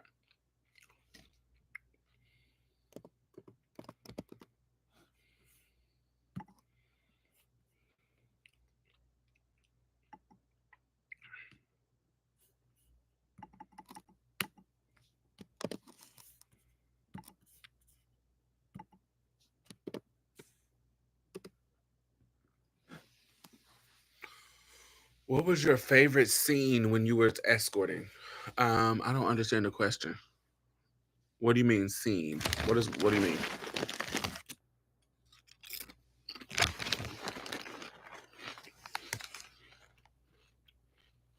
Oh, scent when I was escorting.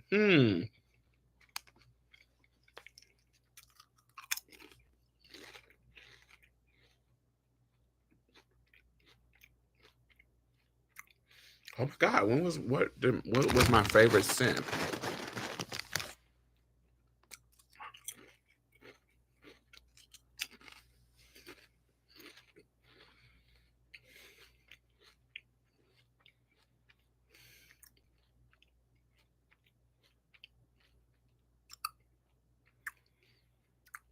Yeah, Angel, Givenchy. I think Angel. Yeah, I think Angel. I picked Angel, and I wanted to pick something that was common, but not common. Like I wanted something common because when you smelled it somewhere else, I wanted you to think about me. But I didn't want it to be so common that you're gonna smell it all the time and have different mindsets. So I think Angel was one, but um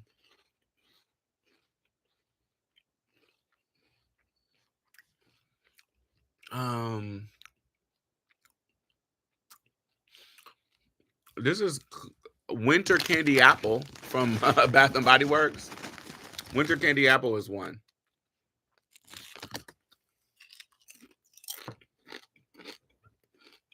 And dudes would always say,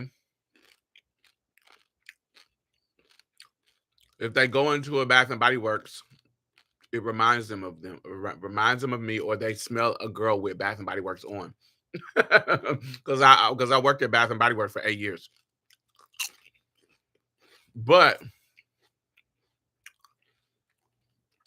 I started working at Bath and Body Works in like 2004. So I would use those scents kind of like psychological warfare. But definitely Angel, definitely Winter Candy Apple, and Givenchy Indecence, which is I don't wear Angel anymore. Angel was one of my first designer fragrances years ago that I stole from Nordstrom when I was 17.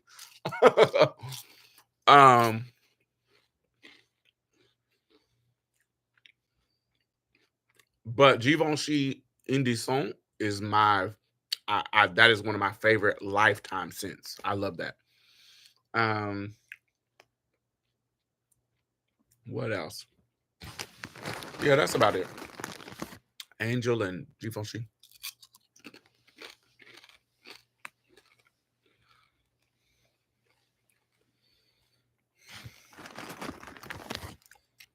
These munchos are fire. Ooh. Mm. Mm, mm, mm, mm, mm, mm, mm, mm. I haven't had any in a minute. My store has been out of them.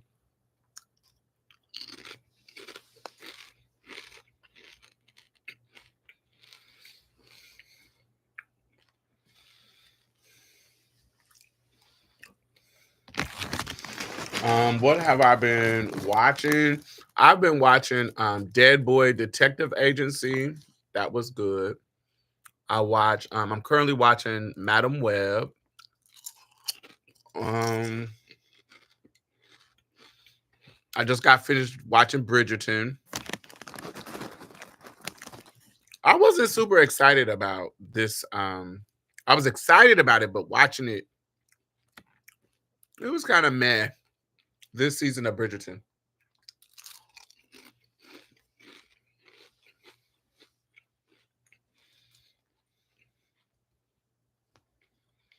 Yeah, it was so good. I love it. I just finished the last episode. I love it. I love the villain. I love the witch.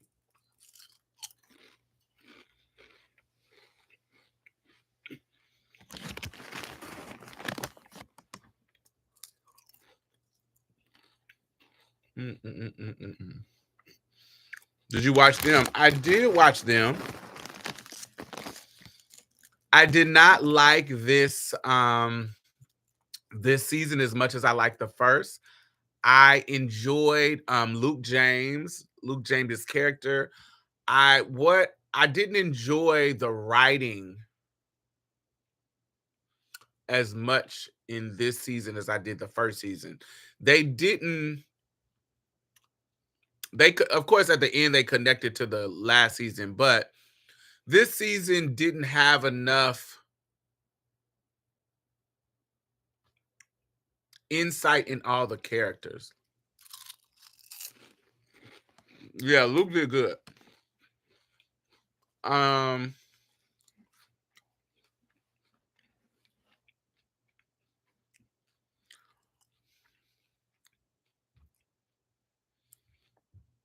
but I didn't like last season each one of the characters had their kind of like their storyline that you could get into. They didn't really do that. The writing wasn't hitting, but the visuals had me. Yeah, the visuals was cute.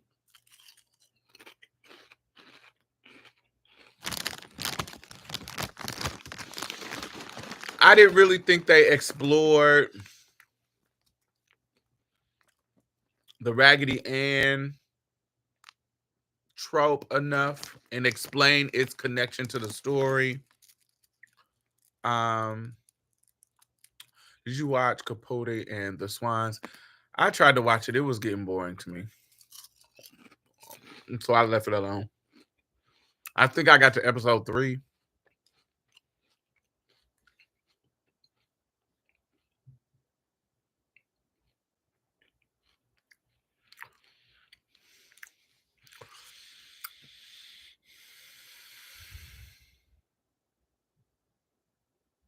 The red haired man gave me bad dreams.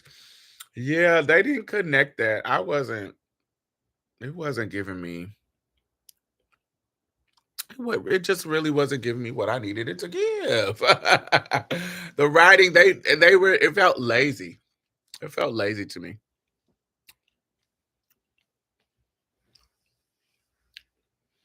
Whereas like season 1, you got so you got so much. It's just so better, much better. There were so many beautiful side stories.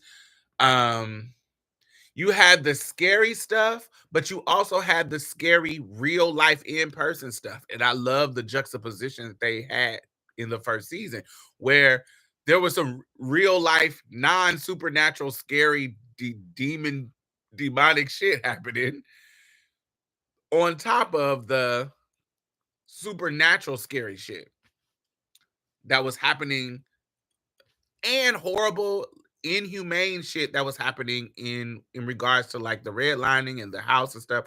It just was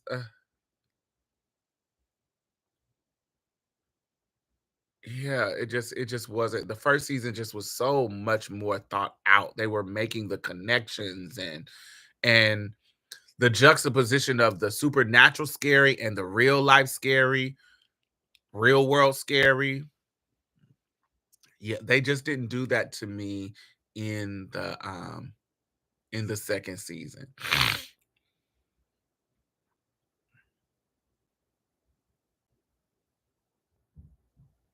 And I can see they were trying it because the cop with the red hair, the white cop, he wasn't no supernatural being. He just was an evil cop doing scary, evil things as opposed to this creature. And I think they were trying to do it, but it just wasn't done with the finesse as the first season. But I was entertained. So I guess that's the point.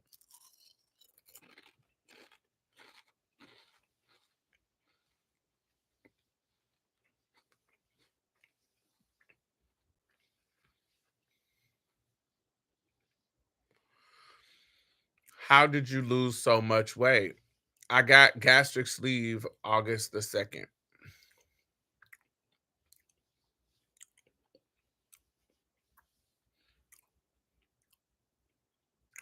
No shade. None of my favorite series came back with after the strike. AAH pissed me off. Yeah, I haven't watched American Horror Story since oh, I don't even know. I think like Freak Show maybe, or Roanoke. Roanoke. I think Roanoke was the last one. Or no. When the Coven came back, the second Coven season. I think that's the last time I watched. Pam Grier looked good. Yo, she did. She did look great.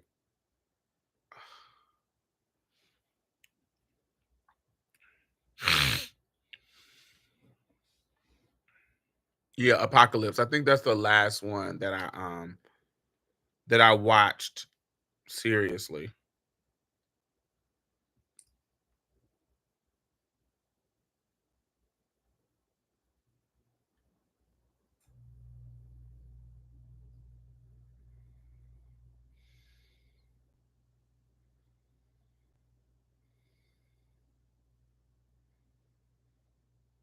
Oh.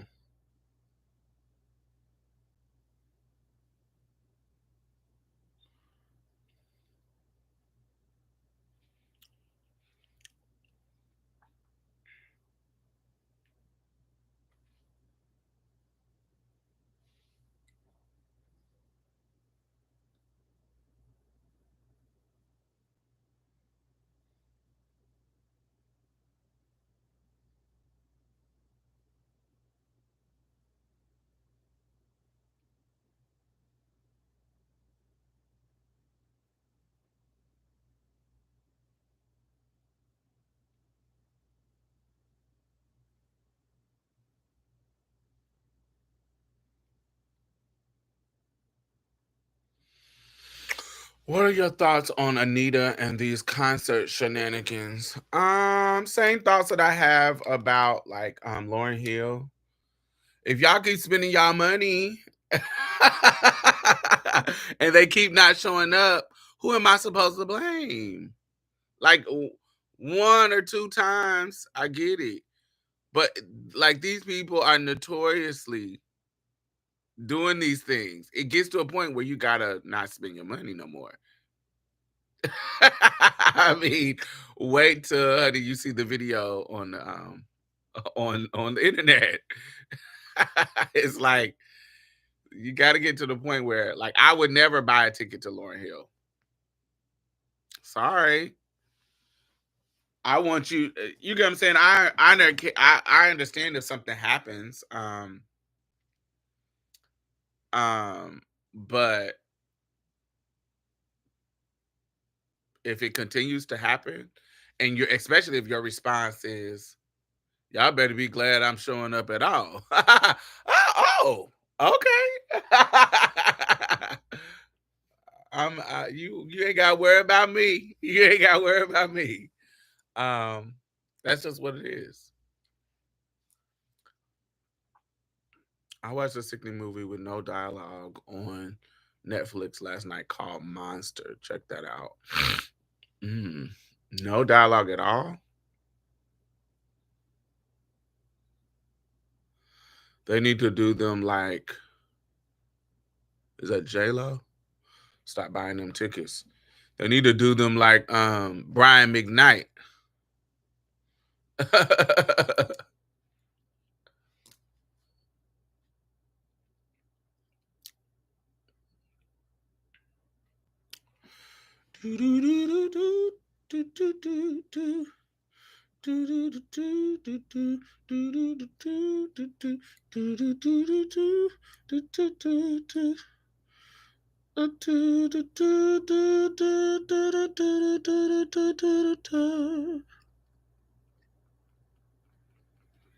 All I wanna do is have some fun.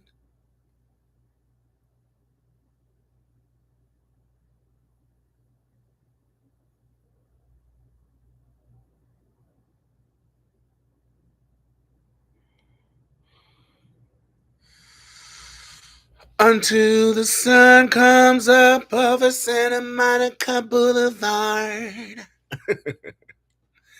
Yeah. I give Anita Lauren, Jennifer Holiday, they don't have new music. So it's like, girl, okay, if you're not feeling it tonight, just run me my coins back and let me know in advance. Yeah, I can't keep giving you time, girl. Um,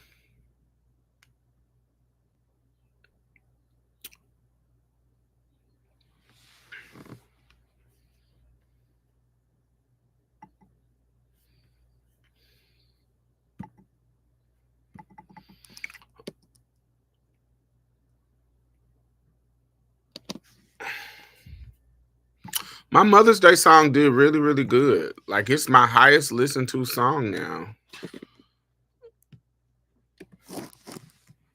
So I'm gonna add it in here just in case. It's it did really, really good. It almost got like 12. Usually my podcast is the one, but I also so my podcast does numbers because I have it in my RS feed, but I don't put my music in my RSS feed. So it'd be, sometimes it'll do good, it'd be like 500, 400, 300 listens. Child, I had posted that Mother's Day song and it got like 1,200 listens. I'm like, oh, it did really good. So that's the list of my original music. Make sure y'all check it out. I'm like, wow. I wasn't expecting it to do that well. Not do that well, but have that many listens. It's at 1,300 now. I love that.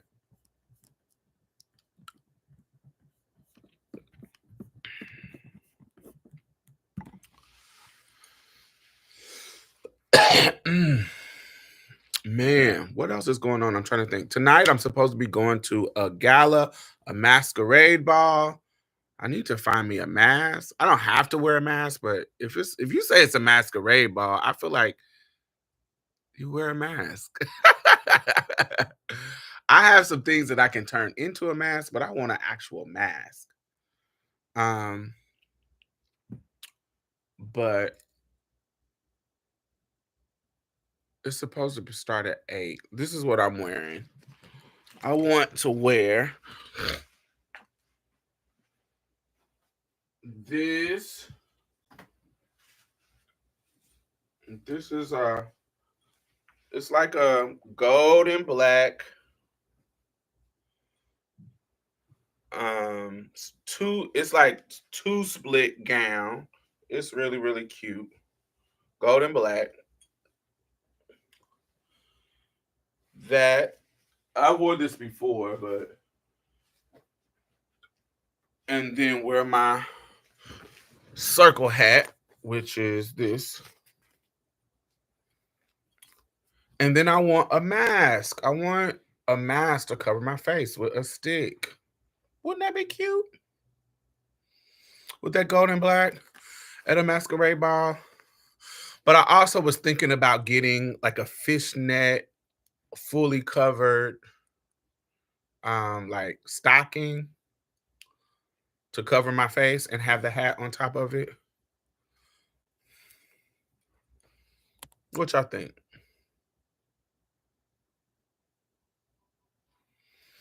Where's the gold halo thing? Gold halo.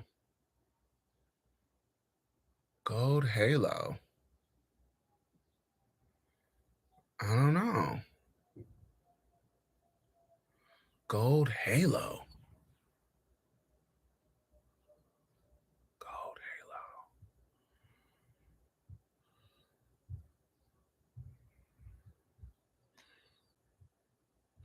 Now I could wear this, y'all. Tell me, is this too much?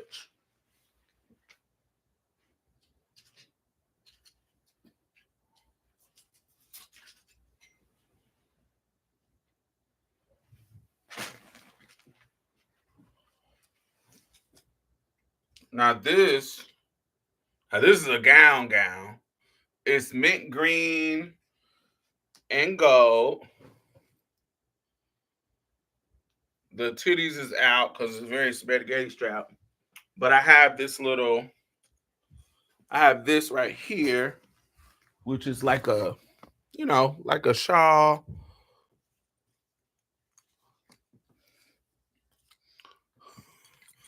little shawl thingy that I can wear over it.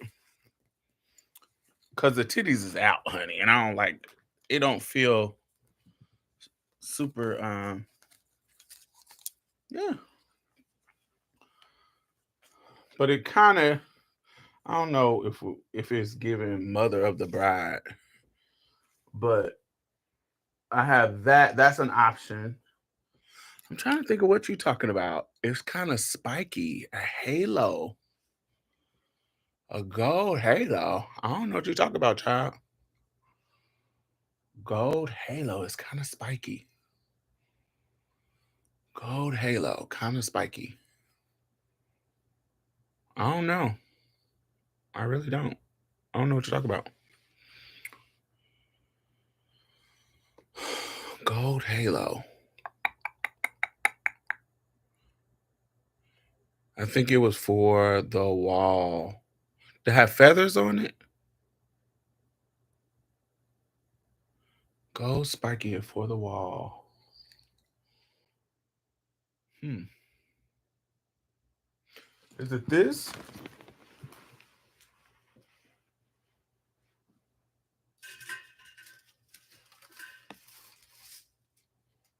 This? Oh, I can't wear this. I can't do this. I'm doing this for a photo shoot. This is gonna be like a Is this what you're talking about? I'm doing this for another photo shoot. I can't. This is gonna be in some pictures. So not this, but this ain't gold. Oh, okay. Yeah, I got something else for this. I can't do this for something else.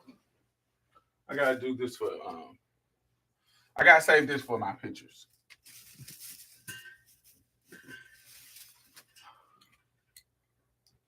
But yes, this is my oh, where did it go? It fell down. But yeah, so these are my options. So this gold and green, but I really feel sexy in the black. This I don't feel sexy in. I feel like I said, it feels very I don't know. It feels very. I'm gonna end up wearing it because I like it, but it's very.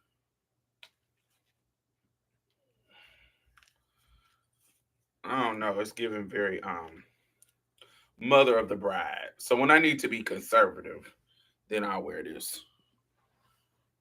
Let me hang this up.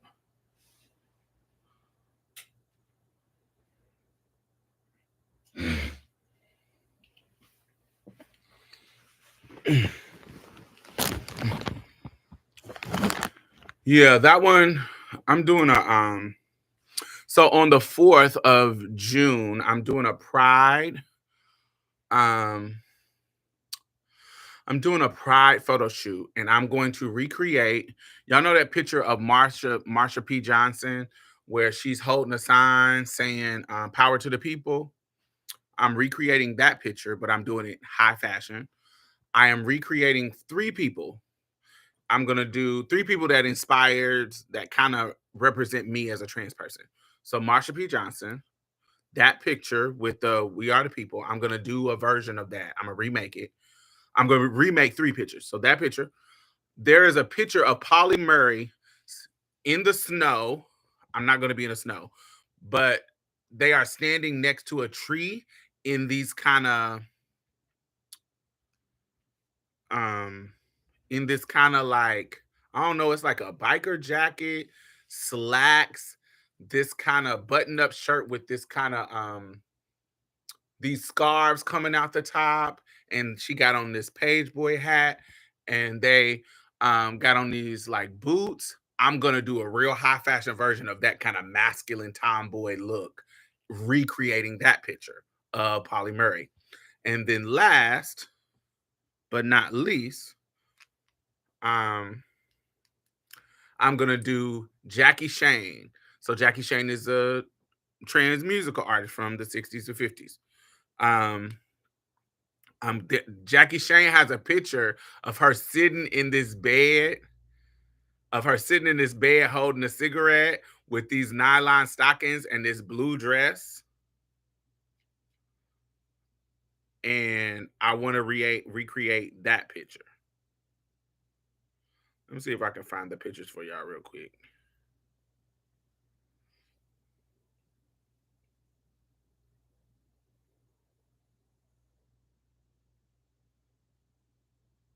All right, so yes, this picture.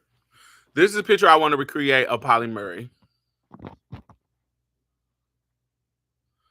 You see what she got on? It's like boots, slacks, like biker jacks. It's boyish. I want to do a, and then she got a cute ass little knobby hat. I want to do a my fashion sense vibe of that. I want to do.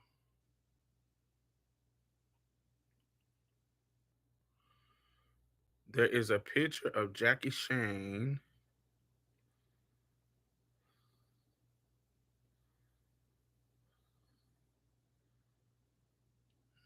I think it'll be so dope.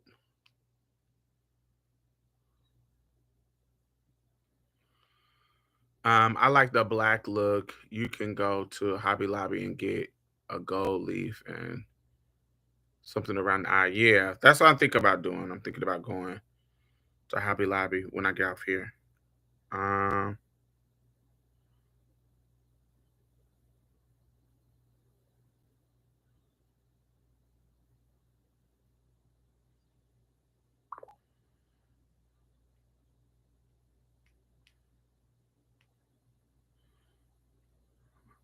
I can't find the Jackie Shane,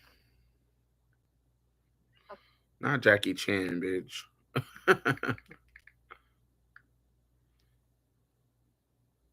There is an image. This picture. Oh, I love. Oh no, this picture right here. This picture of Jackie Shane,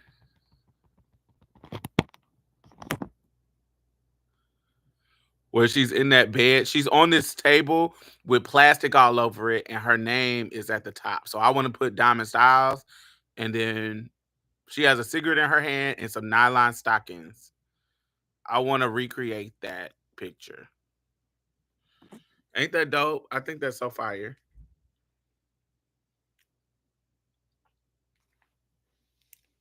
And then this picture of Marsha P.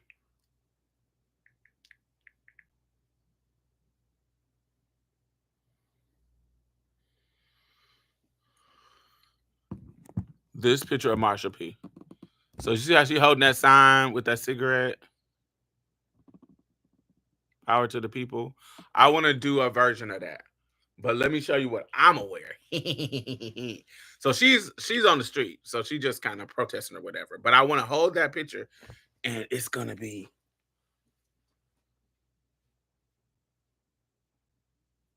this. Oh.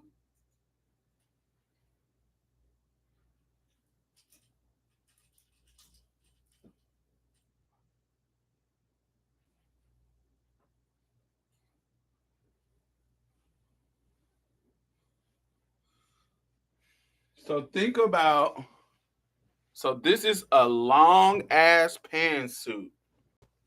Like a long ass, it's like super, super long. With your boobs out. This jacket, because this looks like a vintage jacket. Imagine me in um, like a dark vintage room, like a think about like a 70s picture. And I have a big 70s afro, like red, like my classic red curly wig, like this color. But it's only low, like it's big and low, but I got on an apple hat, like a maroon, like a maroon this color, apple hat, and some big ass 70s glasses. Because that picture was taken in the 70s, taken in the 70s. I want to have a big ass, like Karen, what's her name? Karen Olsen.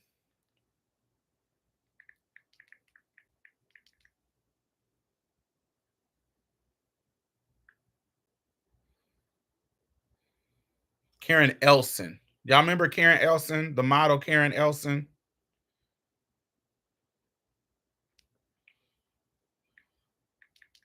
So think like a 70s Karen Elson black girl look. Karen Elson, she was really popular in like the early 2000s, 90s. She's like a red hair white girl.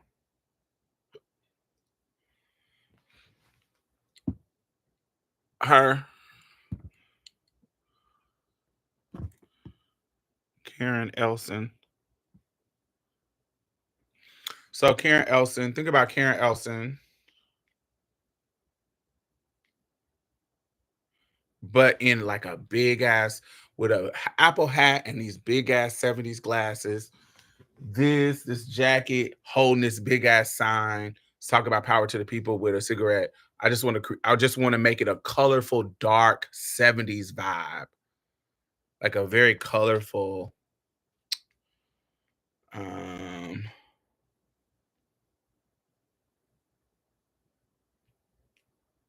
like that.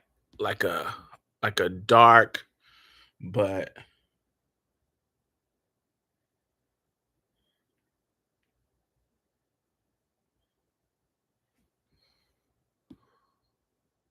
those are the inspirations. I think it's gonna be dope. And it's gonna be my pride project. Cause I'm musical, I'm activist fish, and I am trans and love it.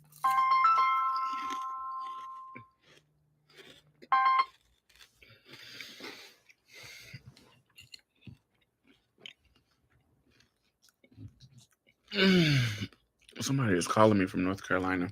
I've been getting like random ass calls from people.